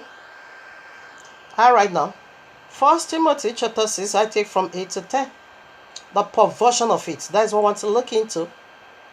Having food and raiment, let us be therewith content.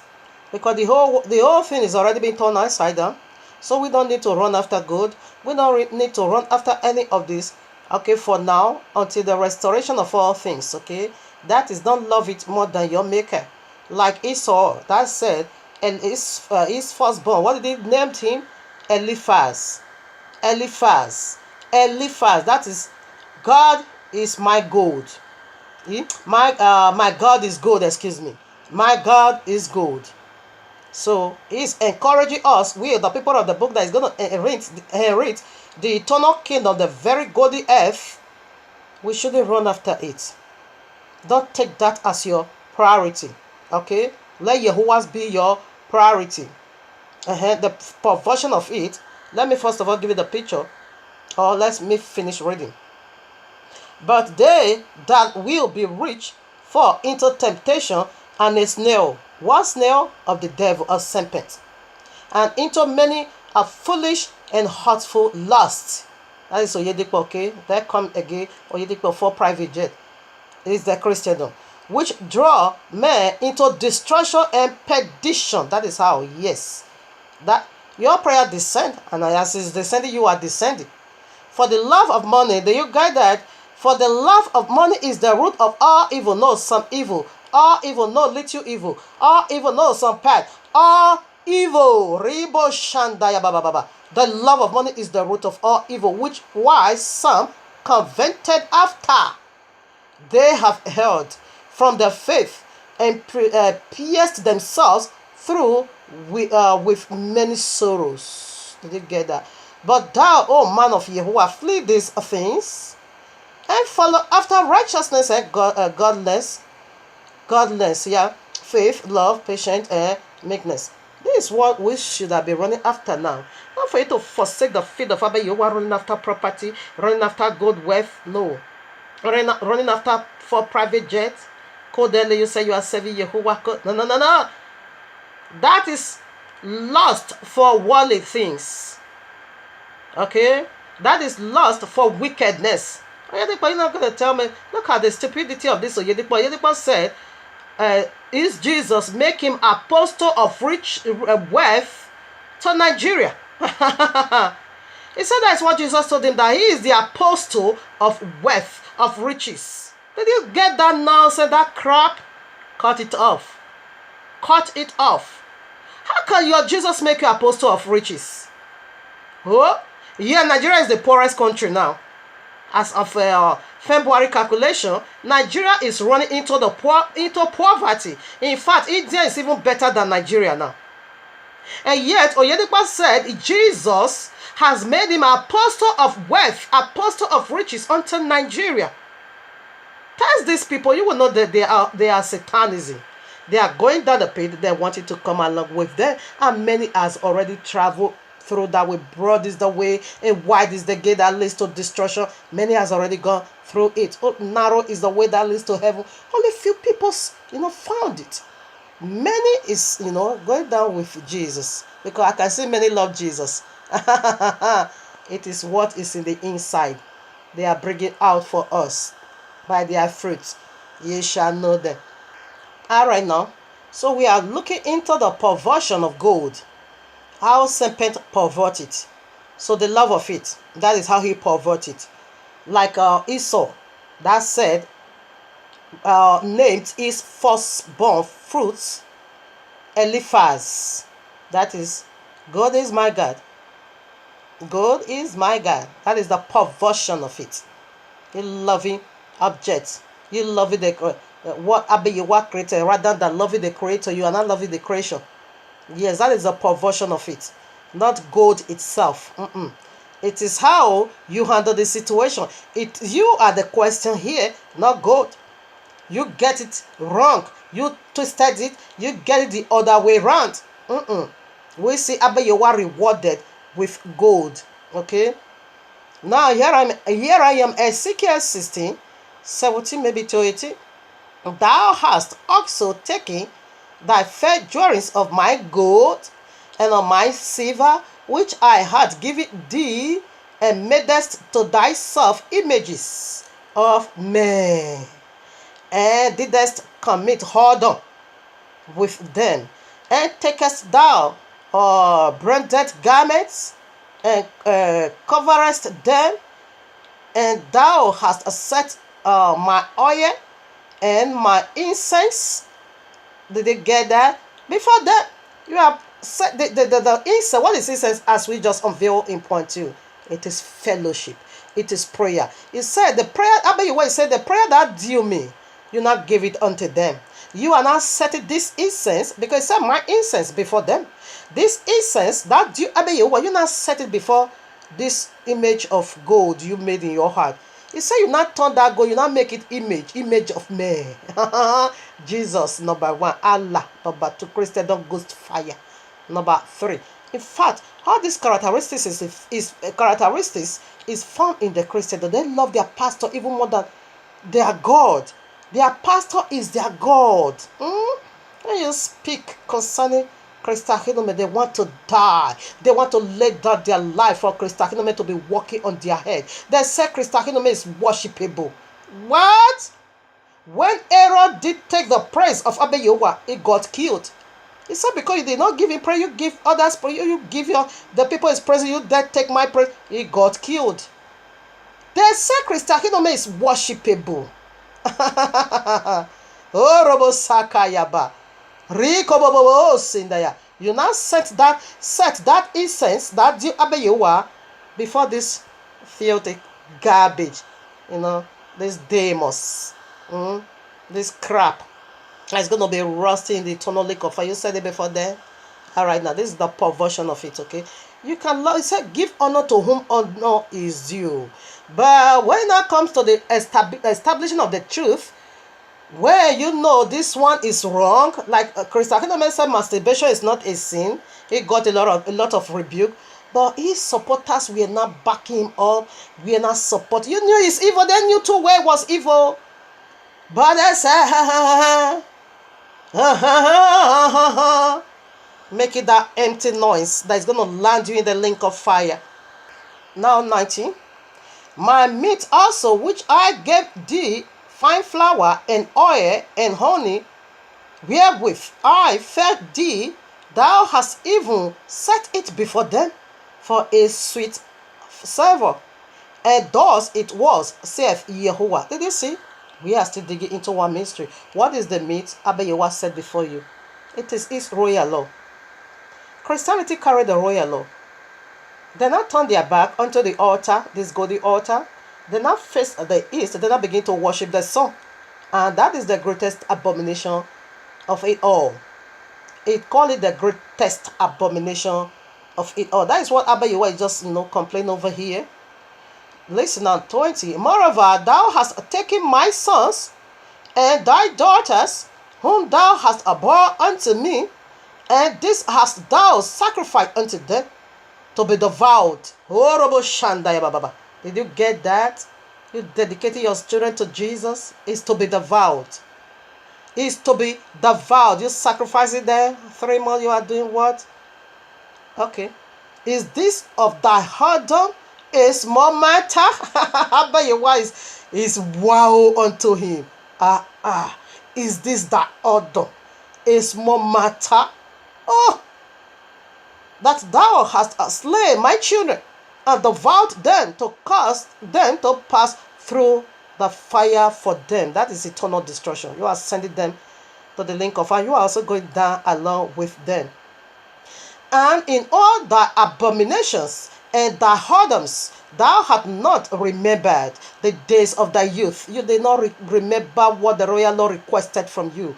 When thou wast naked and bare, and was polluted by thy blood. Yeah, by our sin we were polluted. And it come to pass after all thy wickedness, woe unto thee, saith Yehovah Elohim, that thou hast also built unto thee an eminent place, as thou made thee and a high place in every street. He's speaking to the Christendom. Eminent place, altar. You make altar in every single places in the street. Have you seen their gathering? In my place over here, they have this their altar. They will set altar here. They will set altar there. They will set altar here. Why can't you join together? You make every high places altar for yourself, only to worship fallen deities. You are commemorating the very day this deity fell from glory. It is Sunday. That is why it is the greatest abomination of it all. Abba Yehovah said, the meat I give unto you, meat mean revelation. It mean revelation. Oil mix the Ruach HaKodesh. This you are offer unto these fallen deities. You see his children. Who are his children over here? It could be the one that comes from you, sacrifice to demons, and it could also be the one you minister unto. Because you minister to people that believe Christophenomen. That is how Christophenomen sacrifice. Do you know how many millions or so Christophenomen has already sacrificed unto these fallen deities? Ojedikpo, TB Joshua, Joseph Suleiman, all these Christian pastor. Let me tell you, here's the deal. Christianity by birth, they are over 3 billion. As they minister through that Saint-Peter voice, everyone that believes that they are madness, that is how they sacrifice their children unto these fallen deities, because they are going to be teaching you how to break the royal law. They are going to be teaching you how to pollute the Shabbat. They are going to be teaching you how to be using Jesus. This is the perversion of the whole matter. This is the perversion of it. You see, said that God I give unto you. God simply means eternal. You polluted it. You're not building that to be image of man. And you're not coming hard on. Jesus is a man is having sex with all of you. That is the message coming up now. We want to look into the mystery of sex. S-E-X. Sex. That is the next message now on the Shabbat. Benton is fully loaded. Is my bag leg. Sex is more than eternal what you know. So here we are looking into how serpent perverted, the perversion of it. The love of money is the root of all evil. Money is not evil, gold is not evil, but the perversion of it that makes it evil. Like you worshiping Abba Yehovah is not evil. You going to fellowship is not evil. What is the perversion? You keep it Sunday. That is the perversion of it. You making a feast, making merry, celebrating feast. It's not evil. What is the perversion of it? You celebrated the feast of folly deities. That is your Christmas. That is your Easter. That is your Pentecost Day, because you are doing it in the other way. That is the perversion of it. That is the perversion of it. You are doing it in the other way. That is in the way of these folly deities.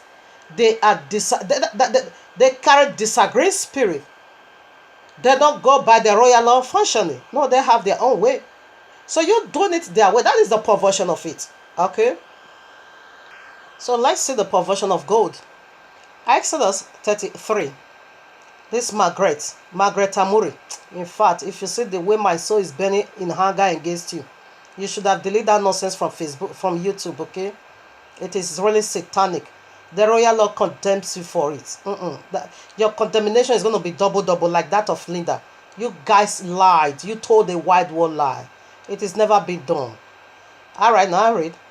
And Yahuwah said unto Moshe, depart and go up hence, thou and thy people which thou hast brought forth out of the land of Egypt, unto the land which I swore unto Abraham, to Yishak and to Jacob, saying, unto thy seed will I give it, and I will send an angel before thee, and I will drive out the Canaanites, the Amorites, and the Hittites, and the Perizzites, and the Hivites, and the Jebusites, unto a land flowing with milk and honey. For I will go up in the midst of thee, for thou art a stiff-necked people, lest I consume thee in thy ways. Oh, where am I? Oh, should I be? Where they made the golden calf? I'm sorry. It should be 32. Yes. I'm sorry. I just jumped ahead. These people, they are making me. Now, here is the perversion of it. I take from Exodus 32, 1. And when the people saw that Moshe delayed to come down out of the mount, the people gathered themselves together unto Aaron, and said unto him, up, make us gods, which shall go up before us, for this Moshe, the man that brought us up out of Egypt, the land of Egypt, will know what is come of him. And Aaron said unto them, break off the golden earrings, which are in the ears of thy wives, of thy sons, and of thy daughters, and bring them unto me. And all the people break off the golden earrings which were in their ears, and brought them unto Aaron, and he received them at their hands, and fashioned it with a graven toy, after he had made it a molten calf, and said, this be thy gods, O Israel, which brought thee out of the land of Egypt. So keep reading. 3,000 died. You want to try my father? 3,000, go for it. 3,000, so go for it. You dare do that nonsense? Now, here's one thing. I can't get, I'm trying, I understood it, but sometimes it blew off my mind. It's so, the fact, I don't have a word. I lost the words. All right, now, let me drop that. How can you say, because they make up a golden calf, with that, like this wicked testimony from the pit of air of Margaret Amuri said, the very day I did this thing, where I just read, that is where, it's not because she died, as she said, Jesus not took her to heaven, and Jesus took her to hell, okay? Now, when she gets to heaven, there was, she didn't find much women, or either there was no women. Just type it, Margaret Amuri testimony of destruction. That is what I call it. But type in Margaret Amuri testimony. You're going to find it. I die. You're going to find it. You're going to hear more nonsense, because I couldn't I can't memorize it all, because it's filth. I just picked some part that I want to deliberate. I said, you are doomed. Then I left. I dust my feet against her. So right now, he said, well, Jesus not took her to hell, and therefore in hell is fully loaded with women. You now ask Jesus, what is going on here? Why is hell so full of women? Therefore, Jesus now said, you see all this seraph group of women, they were using gold, they were using jewelries, they are so addicted. No. Oh, she now began to talk brakata, brokoto, bobani, sokoto. Jesus was speaking the total isobolism. is Jesus. The total emababalism, that is Jesus. And the total ukiism. Do you know what is ukiism? Stupidity. Jesus now begin to speak stupidity, and Margaret Amore now begin to tolerate the idiotic of Jesus. And said these people, they are here because they use gold. He said because for her, before she died, she loved jewelry. She loved using all those, ornaments. But Jesus said that was what brought these people into hell. Oh, my Father. He said when Jesus now tell her that, she now say, the place I read before, Abiyawa used God to reward the faithful. They said she now quoted Exodus, 3, where I just read for Jesus. Jesus not smile. It's like this one had to cut me red and then it's like this one know what is going on. Jesus not smile. He said Jesus not laugh like this. You are even quoting scripture.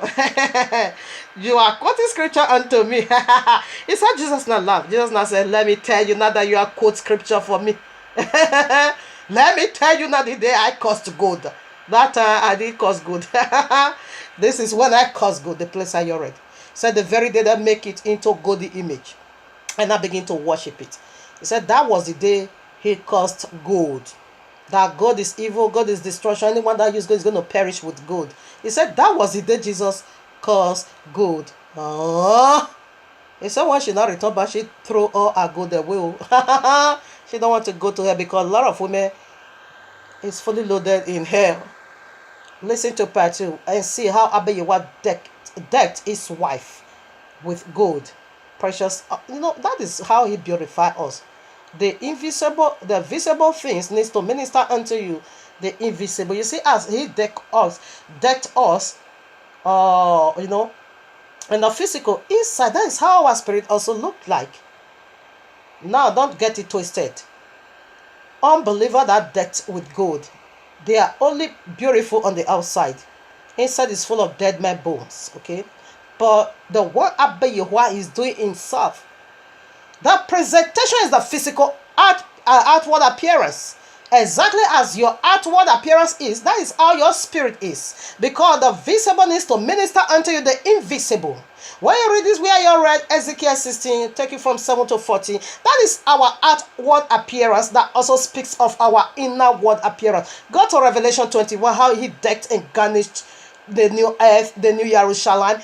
That is our outward appearance, referring and ministering unto you what you got inside. What you have on the outside is speaking unto you what you also have in the inside. Okay? Apart from the perverted side. Okay? Hey, God that is using gold, maybe as a, God, their inside is full of dead men bones. So now let me read Exodus 35. Then Moshe gathered all the congregation of the children of Israel together and said unto them, these are the words which Yahuwah had commanded thee, ye should do them 6 days a week. All right, now that is 6 days a week. I want to talk about where then I brought the gold. All right, now 35. I want to read 22. You can read it all. Because it said Jesus told her, Margaret Amore said Jesus told her that in Exodus 32, Enoch caused gold and said, God is evil, God is strange, God. Anyone that will use gold will perish with gold. It's going to perish, with gold. So right now, let's see. After 32, 35, something, the story changed. These people. I read 22 now. And there came both men and women, as many as were willing hearted, and brought bracelets and earrings and rings and tablets, all earrings of gold. And every man that offered an offering of gold unto Yahuwah. Did you get that? 35.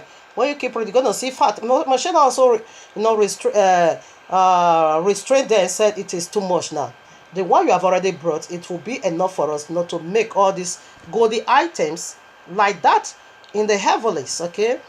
The goldy altar, the goldy menorah, the goldy shield bread, and the goldy ark of the covenant. Every vessel over this is of pure gold. Okay, even restrain the hand. If it is this time, keep bringing it. It will last after it. Demonic, satanic children.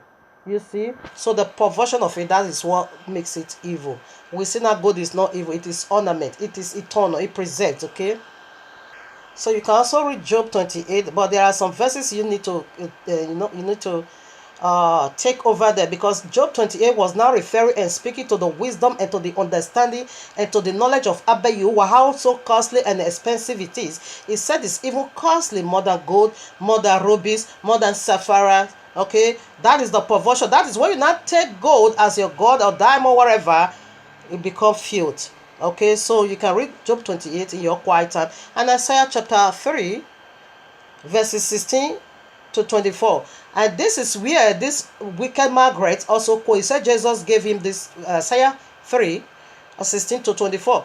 Isaiah 3 16 to 24 we're just talking about, oh my father, Amuri, Margaret Amuri, you are doomed, double destruction is on your head.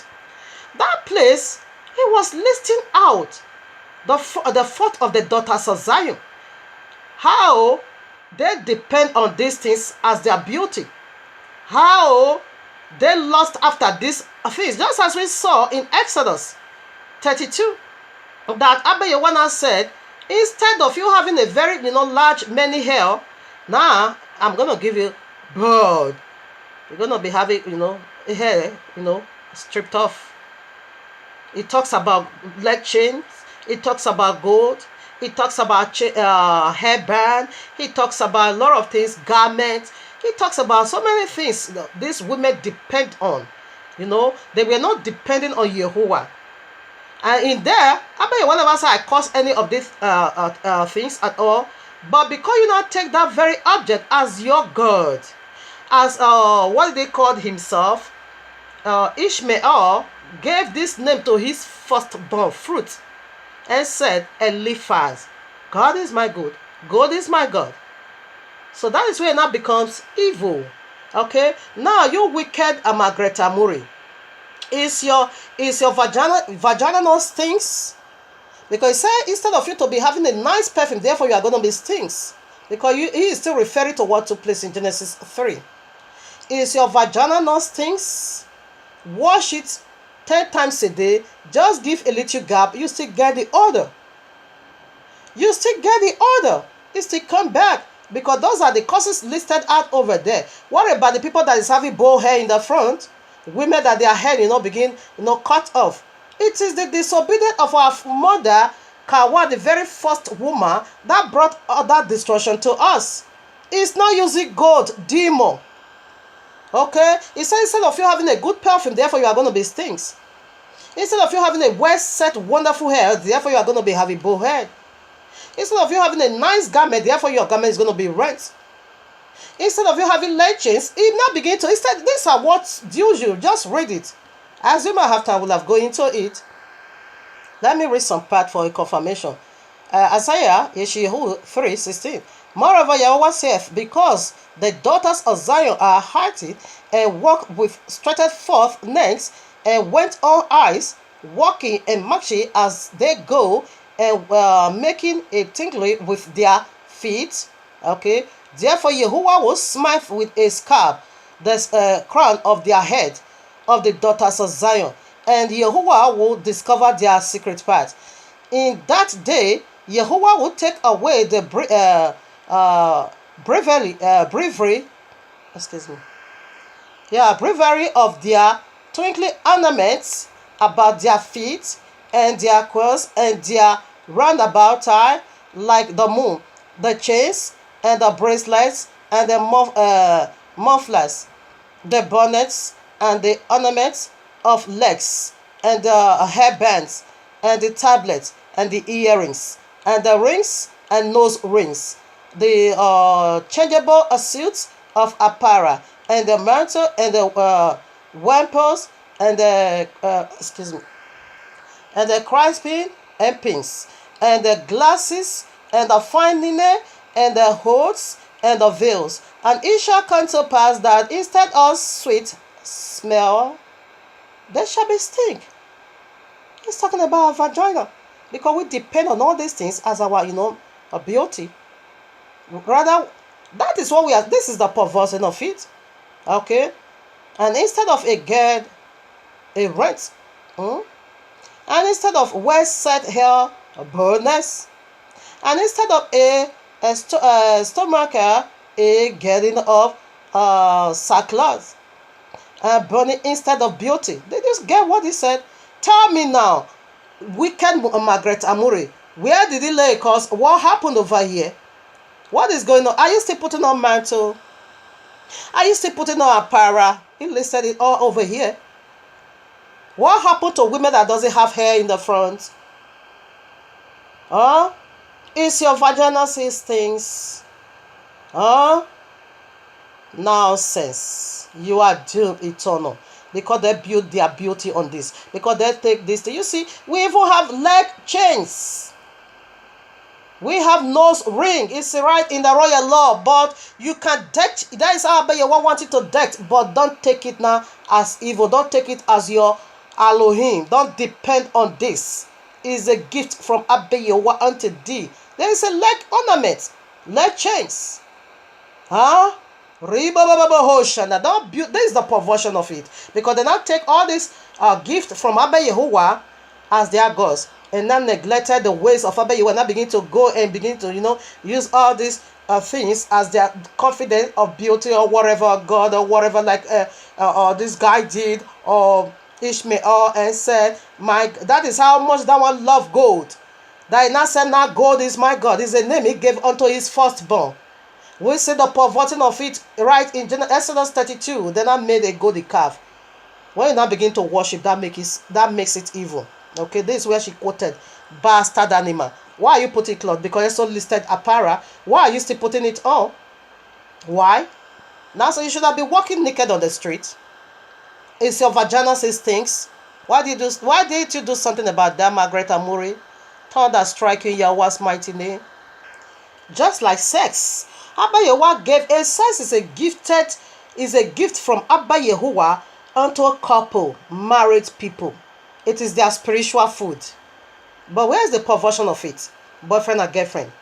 That is the perversion. That is why there needs to be stoned to death. In the days of Moshe, there must be stoned to death. Okay? Because sex wasn't given for a boyfriend and a girlfriend use. Not at all. That is the message coming up next Shabbat. This Shabbat, excuse me. Being two family. It's a gift from Abba Yehowa unto humanity. To do what? For enjoyment. Okay? And for multiplication.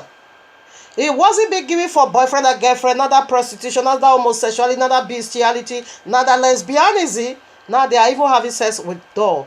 That is what we want to look into on the Shabbat. The demon that binds you. So that is the perverted part of it. To have sex is a good thing. It is spiritual service. How you need to take it. Like what we have been unveiling. Do it in the ways of Abba Yehowa. Why the sex originated? Only for procreation and enjoyment. For who? Husband and wife. Not for boyfriend or girlfriend. That is the perverted part of it. Margaret, are you still having sex? Wicked animal. Now we go for point 4. I'm so happy, I'm almost there. Now point 4, go this way. Christianity and the adjacent Jesus Christ of witchcraft said gold is evil. They said it's evil. I'm talking about it. So let's unveil the points or the scriptures they are using to refute and said it is evil. Let's go. We started already, but I want to give you more guideline over that in order to get the madness of Jesus off your memory. And I'm planting the holy use of gold into you. You don't take gold as your God. You can't make gold. You can't say gold is your Eliphaz. Gold is my God. No. Here I am, Yeshayahu, Isaiah 8:20. To the law and to the testimony, if they speak not according to this word, it is because there is no light in them. So anyone that needs to speak, you need to speak according to the word, testimony of the royal law. But when you not go out of the way, bringing out unto us another thing we knew nothing about, therefore, you don't have no light in you. And if you don't have no light, what did you got? You got darkness. And where is darkness? It is the serpent. Yahushua said, the righteous people long to see what you see, but they can't see it. And the prophet longs to hear what you hear, but they can't hear it. Go to Matthew 13. Now, how can the righteous, is blind? Now, how can a prophet is deaf? But yet they call themselves righteous, and they also call themselves prophets. These are self-righteous people like Linda and Christendom, and they are mad prophets, all of them. They are self-prophet ordained and self-righteous people ordained. That's why they are blind. If you are blind, you cannot see. In other words, if you are in darkness, in other words, you are blind. Or if you are blind, you can see. If you cannot see, therefore you are blind. So if you are blind, where are you? In other words, you are in darkness. And who is the darkness? It is the legions of demons that banners over you. That is why you cannot get it right. You must speak according to the testimony of the royal law. But our Christians, they are not speaking that way at all. They are saying something we don't even understand at all. Now let's, unveil some part. Genesis 31, the scriptures they are using. All right, now here I am, Bereshit 31 verses 19. Listen now. And Laban went to shear his sheep, and Rachel had stolen the image that were her fathers. You can read to 35, okay? I just want to give you a guideline here. Rather, I'm going to the book of Yashel, because the book of Yashel gave us the full details of what that image of God is. We want to unveil that, okay? All right, let me still put some more for you in this very popular royal law we all carry. We are read already. Genesis 31, I read 19. I'm reading now 30 before I go to the book of Yashel. Okay, now now though thou wondest needs be gone, needs be gone, because thou saw a lust after thy father's house, yet therefore hast thou stolen my gas. Listen now. And because Jacob answered and said to Laban, because I was afraid, for I said, peradventure thou wouldest take by force thy daughters from me. With whomsoever thou foundest thy gods, let him not live before our brethren. Discern thou what is thine with me, and take it so deep. For Jacob knew not that Rachel had stolen them. And Laban went into Jacob's tent, and into Leah's tent, and into the two maids' servants' tent, but he found them not. There went he out of Leah's tent, and entered into Rachel's tent. Now Rachel had taken the image and put them in the camel, okay, and sat. Listen now, and sat upon them. And Laban searched all the tent, but found them not. And she lied, and she said to her father, let it not displease my Adonai, that I cannot rise up before thee, for the custom of women is upon me. And he stretched out for not the image. He searched out, and he searched out not the image. So let me still put some before we go to the book of Yashel. I'd like to know what that image is, okay? This is what they are refuting unto us. Should I still put the other part? Okay. All right, now here I am, Revelation 17. What is the art of sitting? All right, now we'll unveil that. Let me read. And there came one of the 7 angels which had the 7 vials, and talked with me, saying unto me, come hither. I will show unto thee the judgment of the great hall that sitteth upon many waters. Now they were coming from Babylon. Now going into the promised land, and you not there to take those filthy gods into the promised land. That is why she died. She died on the way. She never get into the promised land, because you come with other gods. It's not working that way till now, because that is the attitude of Babylon, not to be worshiping all this image. 2. With whom the kings of the earth have committed fornication, and the inhabitants of the earth have been made drunk with the wine of her fornication. Do you get that? The whole world is got drunk. Revelation 12:9. With iniquity. Come back to the royal law. That is the nature of this segment. 3. So he carried me away in the spirit into the wilderness, and I saw a woman sat upon a scarlet colored beast, full of names of blasphemy, having 7 heads and 2 horns, And the woman was arrayed in purple and scarlet color and decked with gold and precious stones and pearls, having a golden cup in her hand, full of abomination and filthiness of her fornication. Now, what is she doing? She sat on a scarlet colored beast. And this scarlet colored beast is her authority. It's where she got her power. And this woman is a congregation. And this woman is Christendom. It is the Christendom. Because all their practices came from Babylon. Just as Raquel was bringing the madness from Babylon into the holy city, no, she died on the way. No, it don't add to. These are 2 days. These 2 days is their enemy. The author of Friday, the author of Sunday, they are one.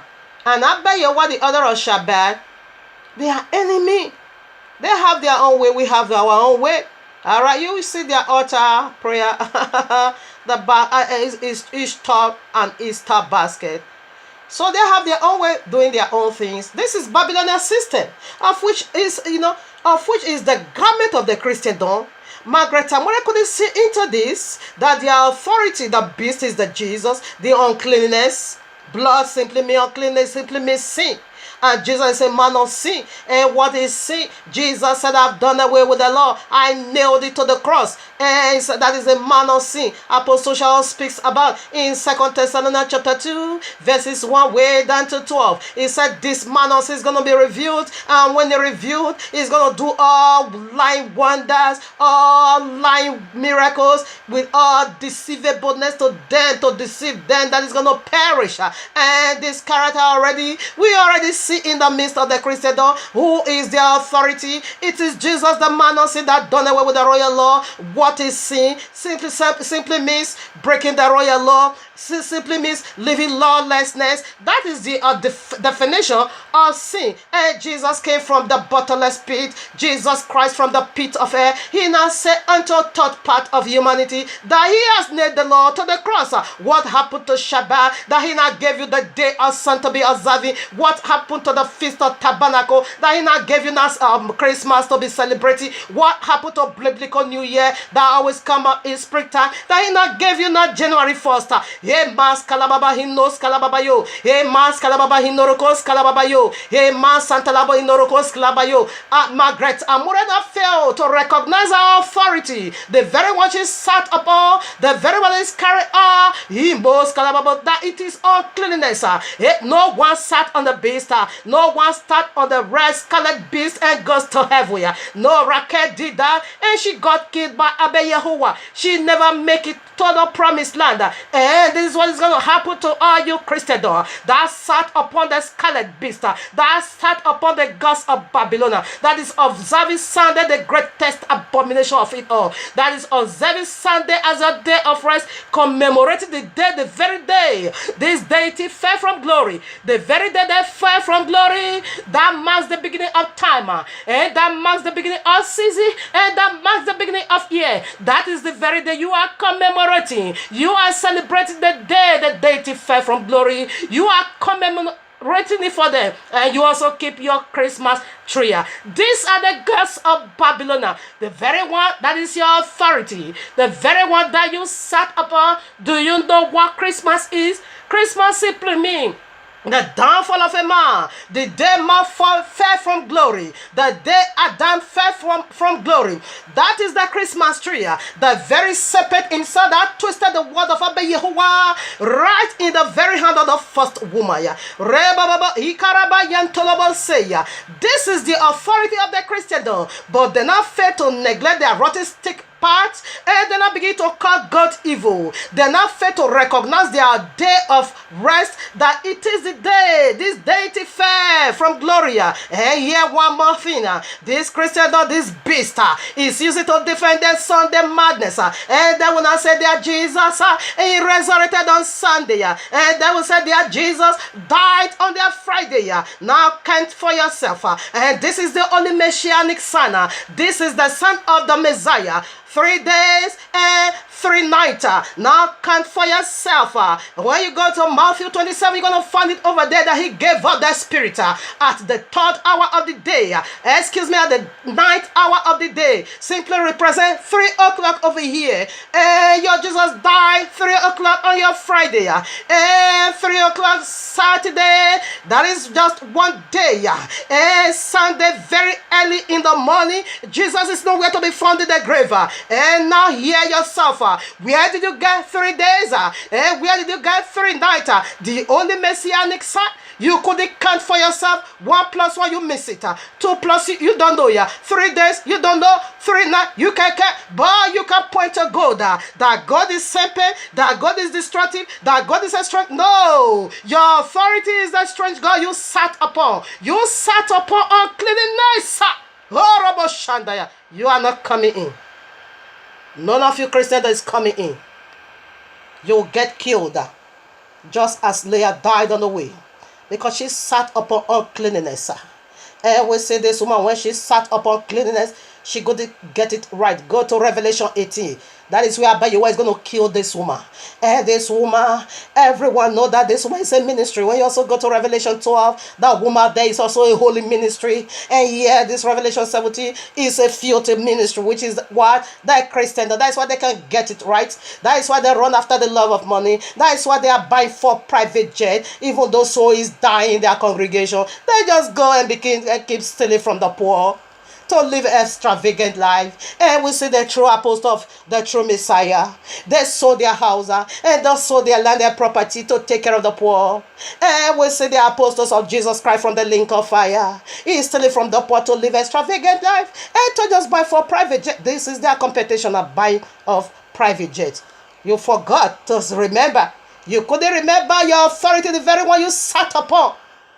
Is uncleanness.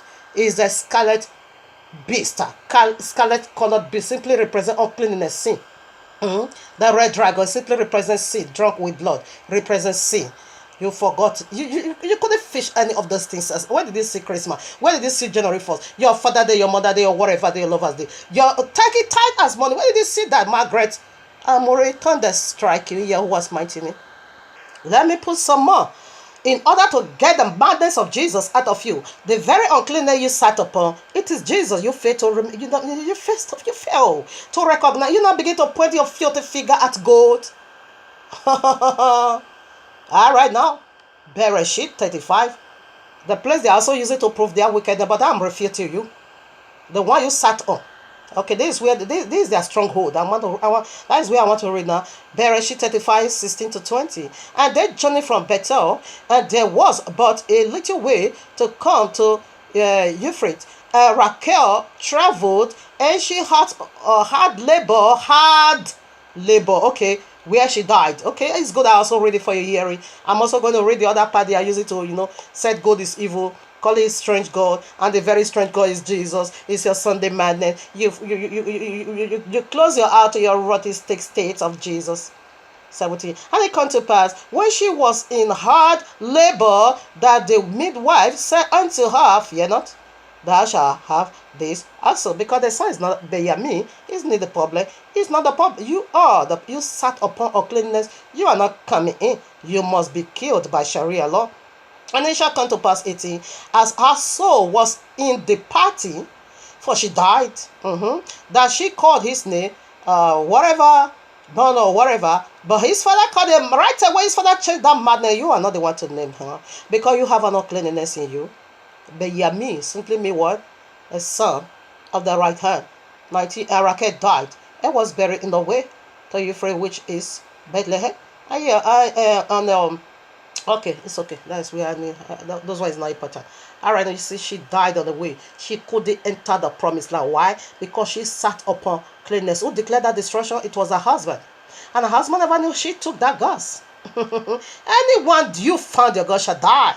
He declares, and she died on the way.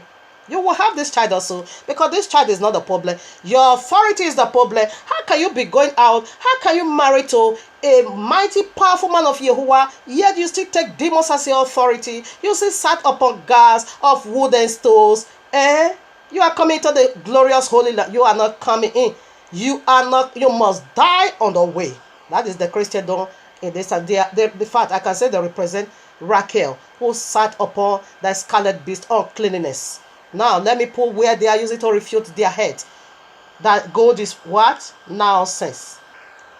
Skilly bale, yeah, skilly bale. Skilly bale, baraba skilly bale. Skilly bale, yeah, skilly bale. Skilly bale, baraba skilly bale. Baraba skilly bale, yeah, skilly bale. Skilly bale, yeah, ooh. Skilly bale, yeah, oh, skilly bale, oh. Baraba skilly bale. Skilly bale. Skilly bale, yeah, oh, skilly bale. All right, now. Here we are in the book of Yeshua. Before I put the other parts, let me first of all read to you the image of that gauze in order for you to get a better understanding again, in order for Jesus to be cast out of your memory, because it's confusional. It says your cleanliness is your authority, because the art of city simply means authority. You are taking rest, okay? You are commanding, you are ruling, you are really, you reign, you rules. That is the art of city. You balance your throne and commanding, and directing. And Jesus is your authority, the very rest you sat upon. The one that said he done away with the royal law. What will be the use of it? Common sense is not even helping people over here. What will be the use? Okay, what happened to Shabbat? Why did Jesus also nail Shabbat to the cross? Why? For what reason? Where Baba Yewa said it is a perpetual covenant that you see in Exodus 31, 30 to 17. What happened to that? And throughout the New Testament, we see even Messiah kept the Shabbat. All the apostles kept the Shabbat. What happened? Why should he also take that away? No, he wanted to rest on him, because Shabbat simply means rest on Yehovah. Rest on Yehoshua. No, Jesus wanted to rest on him. You keep resting on him. You're going to see where that is going to land you.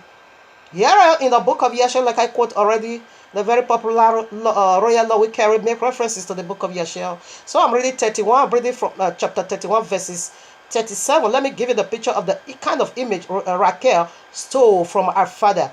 Because they were having Babylon. They lives in Babylon. They are coming out then to the promised land. Like we are, the whole world is Babylon. We are fighting our way back now to the promised land. That was what Abba Yewa said in Revelation 18.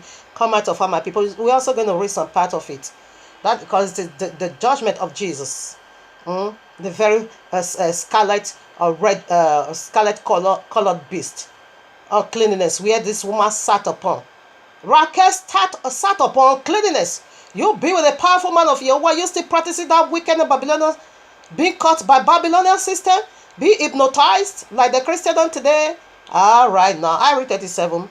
And Yahweh appeared to Jacob at the expanse of the 6 years. Of 6 years, and said unto him, arise, go forth out of this land. Come out of Babylon, my people. Go out of this land and return to the land of thy birthplace. Okay, and I will be with thee. 38. And Jacob rose up at that time, and he mounted his excuse me. Oh, where is it? And his children, and he mounted his children and wives, and all belonging to him upon camels. Okay, and he went forth to go to the land of Canaan. That is the promised land. Okay, to his father's Isaac. And Laban did not know that Jacob had gone from him, for Laban had been that day sheep shearing. Now 40. And Rachel stole her father's images, gods, and she took them, and she concealed them upon the camel, upon which she sat. She sat on uncleanness. That is why she got killed by Abba Yehovah. And she went on. You are bringing that madness to the Holy Land. How can you be with this powerful man of Yehovah? I can't understand. You saw him worshiping just one Elohim. You saw his fellowship. You hear he keep talking about it. Yet you are not repenting from Babylonian system. You still practice your gods, whereby said two shall become one. So this is the clear picture that Rachel wasn't the wife of Jacob. Jacob, our forefather, went into lust because he got shape. She got a nice shape, because the royal Lord said she was so beautiful. But the very woman Abiyawa ordained for Jacob was who? Leah. But he despised her because she was not really, having big breasts, maybe big buttocks, big back behind. And not go for lust. How can you be with a powerful man of Yehovah? You still practicing all these things? Being still caught by the system of Babylon, being still hypnotized by the gods of Babylon, which is Jesus and the fallen deity serpent. All right, now you bring that madness into the Holy Land. You said Sunday is going to take you into the Holy Land. Jesus is going to take you to the Holy. No, you will be killed like Rachel, because some of you has already been given unto such. You won't be healed, as we discuss in part 2. 31, I take it again. I know 41 now. And this is the manner, listen, because she sat, that is her authority, that is her power, that is her belief. Listen now, that is what she watched for. That is the deity she worshipped. Even being married to a powerful man of Yehovah, you still belong unto all those madness. Listen now. And this is the manner of the images in taking a man who is the firstborn and slay him, and taking the hair of his head, and taking salt and salting the head, and anointing it in oil. This is the perversion. Abiyawa said, the oil I give unto you, you're not using to take care of this folly deities. This is the image she took, the head of a dead man. Oh no.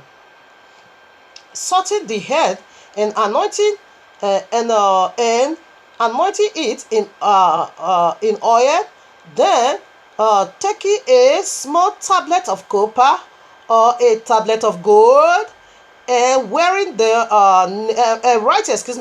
the name upon it, and placing the tablet under her tongues. That is incantation. that is disgusting. Placing the tablet upon her tongue, upon his tongue, okay, and taking the hand with the tablet under the tongue, and putting it in the house, and lighting up light before it, and bowing down to it. And bowing down to it. And at that time when they bow down to it, he speaketh to them in all matters that they ask of it, through the power of the name which is written in it. And some make them, look at the image and the figures of image, and some make them in the figure of a man.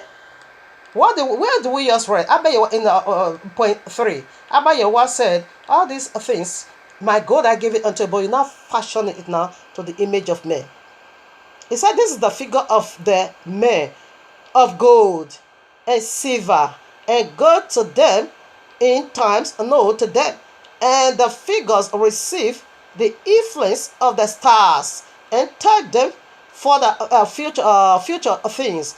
In this manner were the image which Rachel stole from her father. And Rachel stole this image which were her father's, in order that, okay, do you see what this lady did? Do you see what she took? Oh no. That they will take the firstborn of the house, cut off his head, and salt it, and pour anointing oil upon it, and put it in a place. And then now form it now into that image of a man. And what they used to form it? Gold, copper, silver. And I said this image is going to be communicating with them, and this image have the influence of the star. Abiyawa said, because you are forsaken, I'm going to give you to the host of stars of heaven for you to be worshiping them.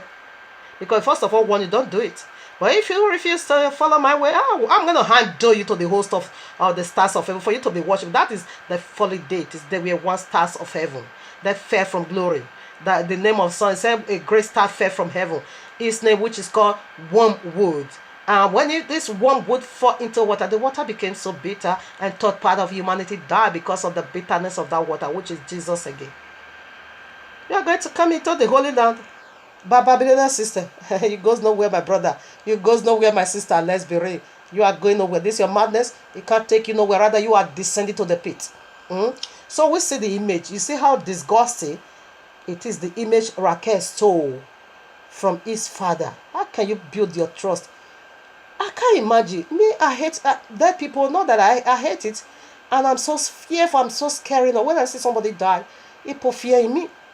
Now, Raquel was not even afraid of dead man. Now that Raquel is, speaking to a dead man, she's bowing to a dead man. She will light upon the dead man, and she will begin to make incarnation and the head of that dead person. That will make the figure of the image as a man by gold, through gold or silver or copper. Did you see? This was the practicing of Babylonia. Oh, Shandayaba. Let me give you now. This is where all the Christians, all this mad deeper life, where you see the image already, how disgusting it is. Let's see now what Jacob tell them. Go and bring that strange ghost and let's bury it. Let's see. You see the picture already. Right now, let's go to where they are using to justify their wickedness, their illiteracy. Mugu. All right now, here I am, Bereshit 35. I take from 1 to 4. You see the image, how disgusting it is. You see how horrified, or in fact, I don't have ugly. Yes, it's so ugly. That image is. It is speaking to the dead. It is communicating with the spirit of the dead. And it says it's going to communicate with you. And who are the dead? That is the spirit of necromancy. That is necromancy spirit. The very one by your wonders never ever to deal with. And who are this necromancy spirit? Because it's going to communicate. It's going to give you prophecy. I prophesy. These are the spirit that is working in the Christendom. I prophesy in your name. I cast out devil. I do many wonders. He said, no.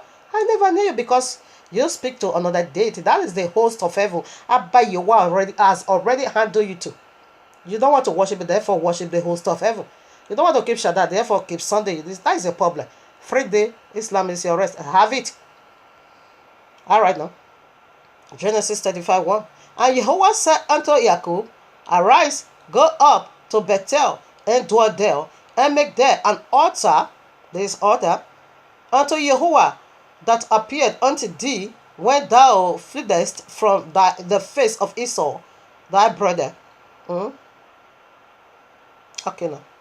2. And Jacob said unto, listen now, this is where Christendom, both clear. I don't know what that one also call herself. I rebuke that one. In fact, I'm be rebuking these people. Leader, there's one message that this bastard leader did. If you see my comment, people now begin to run after that comment.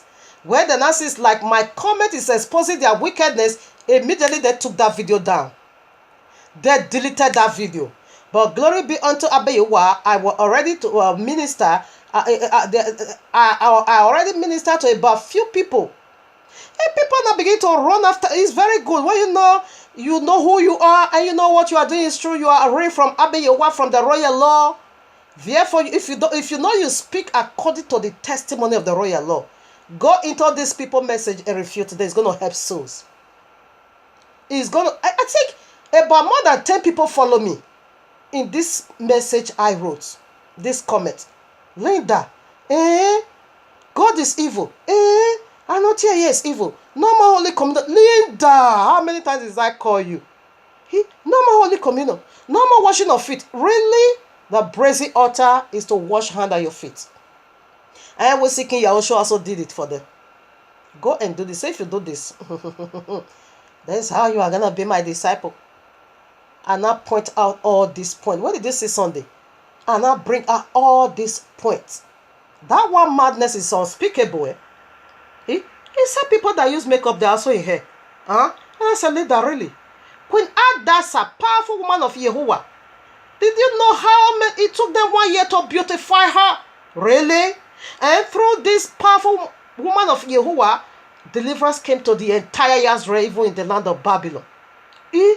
Just said, the wives of Solomon.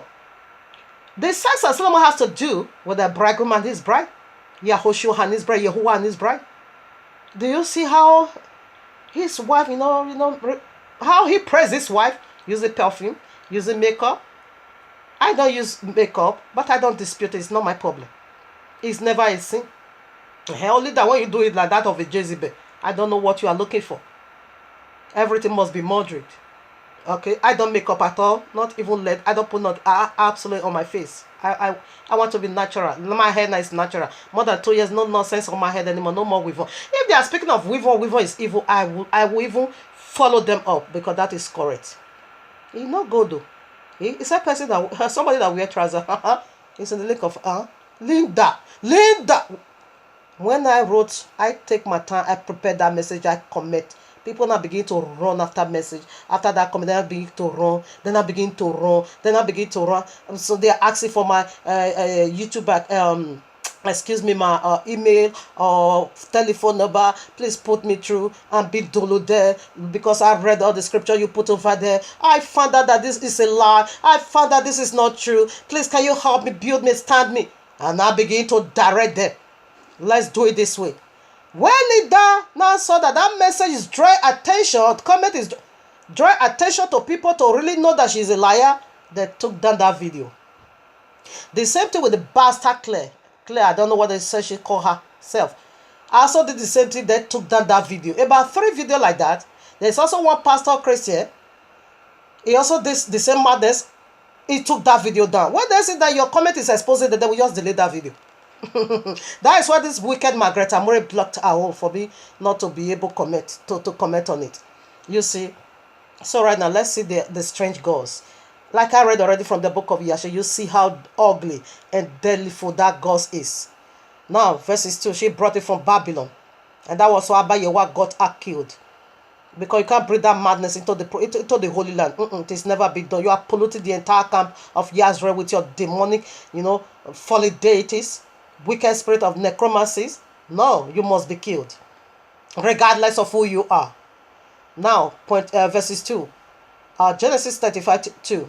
Then Jacob said unto his household and to all that were with him, put away the strange gods that are among you, and be clean, and charge, and change your garments, and let us arise, and go up to Bethel, and I will make there an altar unto Jehovah, who answered me in the day of my distress, and was with me in the way which I went.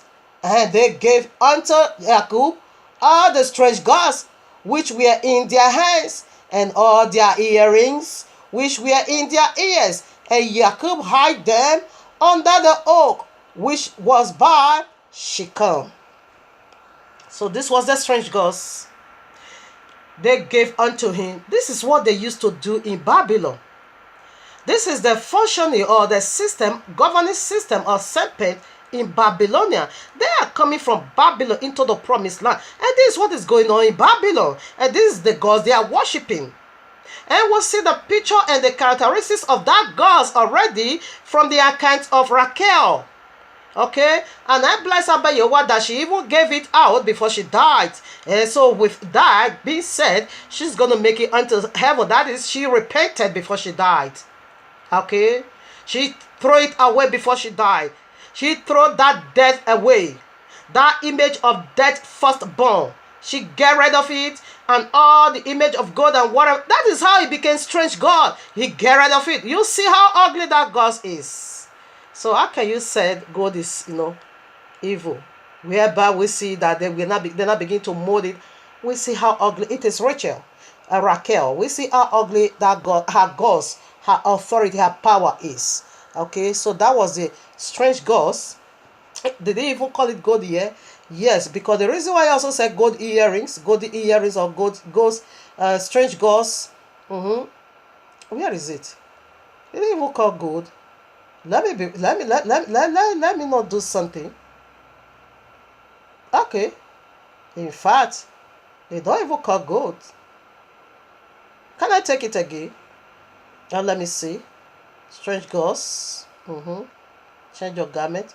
Alright, let me take it again. Then Jacob said unto his household and to all that were with them, put away the strange gods that are among you, and be clean, and change your garments, and let us arise and go up to Bethel. And I will make thee an altar unto Jehovah, who answered me in the day of my distress, and was with me in the way which I went. And they gave unto Jacob all the all the strange gods, you see already, which were in their hands, and all their earrings, which were in their hands, and Jacob hid them under the oak, which were, it didn't even mention gold. He did it. Okay, he did it. So this is the ground of deeper life. Because to put earring now is, it's a strange god. So don't do that. You need to cast it away. But it don't even mention God over here. But we knew the characteristics of those earrings. Okay, it was gold, and we see how ugly, filthy that god is. It is the wicked spirit of necromancy, the spirit of a dead man being fashioned, okay, into an image of man, molded by gold or copper or silver. And do you see how Rachel was worshiping, or Raquel was worshiping that god? That was why she died. So here I bless Abba Yehovah for her life, because which means she get rid of it before she died, and therefore she's going to make heaven. But she never come to the promised land. Oh, I don't know, I'm not the one to justify. You can throw it out physically. What about if your heart still still being devoted unto them? If you can be with a man of Yehovah all these uncountable years, yet you still believe on all those images, you still take all those things to defy the camp, all the camp of Israel. You still pray unto that demon. You still put that demon in the car and sit upon that demon, call that demon your authority. I don't know whether she makes heaven. I'm not going to talk about that, but she died on the way. That is all I know. Because you can also get rid of them physically, whereby your heart is still fully devoted unto them, whereby your heart is still fully committed unto them, whereby you are still doing secret relationship with them, just like the Christian or cold-dead relationship. They are still fully full of Babylon. Every single thing Christianity is practicing, it is from the land of Babylon. So this is the nature of the gods, okay? Alright, now here I am, Daniel chapter 3. This is what they worship in Babylon. Nebuchadnezzar the king made an image of gold, whose height was 60 cubits, and the breadth thereof 6 cubits. He set it up in the place of Dura, so I don't know, in the province of Babylon. Then Nebuchadnezzar the king set together the princes, the governors, and the captains, and the judges, and the treasuries, the consular, the staffs, and all the rulers of the province to come to the dedication of the image which Nebuchadnezzar the king had set up. This is what they used to worship in Babylon, okay? You can keep reading, I'm done. Ezekiel 7:90 also. If you build on gold, you're going to destroy your life because it can't save you. Or if your God is gold, like Esau. Excuse me, like Ishmael. Is it Esau or Ishmael? I don't know. It's like Esau. Yeah, it is Esau. All this time I'm just calling Ishmael. It is Esau. Yeah, that said his firstborn is Eliphaz. Yeah, it is Esau. Excuse me, I'll be calling Ishmael. It is Esau. Said his firstborn is being called Eliphaz. Gold is my God. It's not going to save you. It doesn't save Raquel when judgment of death before her. That God couldn't save her. They shall cast their silver in the streets, and their gold shall be removed. Their silver and their gold shall not be able to deliver them in the day of the wrath of Yehovah. They shall not satisfy their souls, neither fill their bowels, because it is the the stumbling block of their iniquity. You see, when judgment of death come upon Raquel, that demon goes wherever, couldn't save her. Now listen, you can read all Revelation chapter 18 because it has to do with the judgment of Babylon, the great whore that sat upon the whole world, the worldly system and everything. Now the whole world is Babylon, okay? That is why Abba Yehovah is calling in this very chapter, come out of my people. You see, in order for Abba Yehovah to bless Father Abraham and make him the father of all nations or many nations, he first of all called him out of the land of Chaldees, which is the very Babylon we are speaking of these days. Babylon dominates and he lay his wicked tentacles upon the whole world. The whole world is full of Babylonian system. Our religion, Christianity, Islam, synagogue of Satan, it is Babylon, the pagans, it is their Babylonian system. That is why broad is the way and wide is the gate that leads to destruction. Many people has already gone through it. But narrow is the way that leads to heaven. Only few people. Yes, the few is coming out. is coming out. Right now, I read Revelation 12. Revelation 18, 11 to 12. And the merchants of the earth shall weep and mourn over her, for no man buyeth their merchandise and more, and merchandise of gold, and of silver, and precious stones, and of pearls, and fine linen, and purple, and slink, and scarlet, all thy wood, and all manner vessels of ivory, and all manner vessels of most costly wood, and of bronze, iron, and marble. The list keep going on. It can't help you that day because it is the wrath of Abba Yehovah. So this is the mystery of good people. Family, we are done. So be into another powerful message is coming up this Shabbat. We want to dig into the mystery of sex. Okay, what is sex? It's fully loaded as well. Be into. I want to unveil the mystery of sex. Shalom, family. And as I touched the hem of his garment, healing overflow, blessing overflow, wonders overflow, glory overflow, for I am betrayed as gold. Yeah, is my shepherd. Why should I want? Why should I lack? I am bereaved as gold. I am betrayed as gold. Yeah.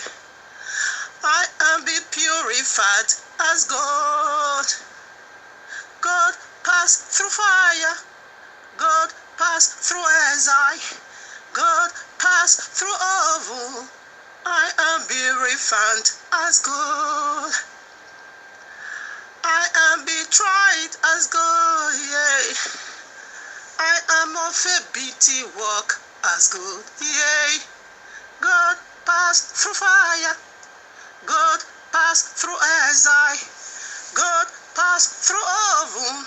Nerebo say, Nerebo yantu, Nerebo day, Nerebo say, I am betrayed as gold. Barabo shema, Naraba yantu, Nerebo say,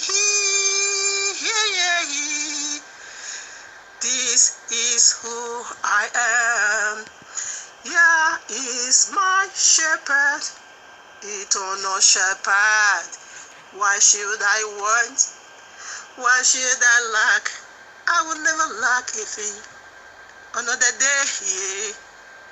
If Yah is my shepherd, I shall not lack, I shall not want. I shall not lack, I shall not want. This is who I am. Yah is my shepherd, I shall not want. He maketh me to lie down in the greener pastures of his eternal glory, and he leadeth me beside the still waters. He restoreth my soul. Orobo say, yeah. Orobo say, yeah. Orobo say, hey. Norobo, hey. In the paths of righteousness, for his holy name's sake. Oh, yeah. Borobo seke. Inorabayantulubu. He has prepared a table for me, right in the presence of my enemy. I have a lot of enemies. There are so many. Great and effectual has been opened unto me, but great is the adversary. Are you my adversary? You are already been squashed. You has already been squashed by fire of the Ruach HaKodesh. Yeah. Oh, Jah is my shepherd. I shall not want, I shall not lack. I shall not want, I shall not lack. He has anointed my head with oil gladness, yea, and my cup runneth over, overflow to no blessing, for I am betried as gold. I am of a beaten work as gold. I am be refined as gold, yeah, as gold. I am of a beaten work. God passed through fire, God passed through Ezra, God passed through oven. I am be refined as gold. Yeah, God is so wonderful, so beautiful, preserved for eternal.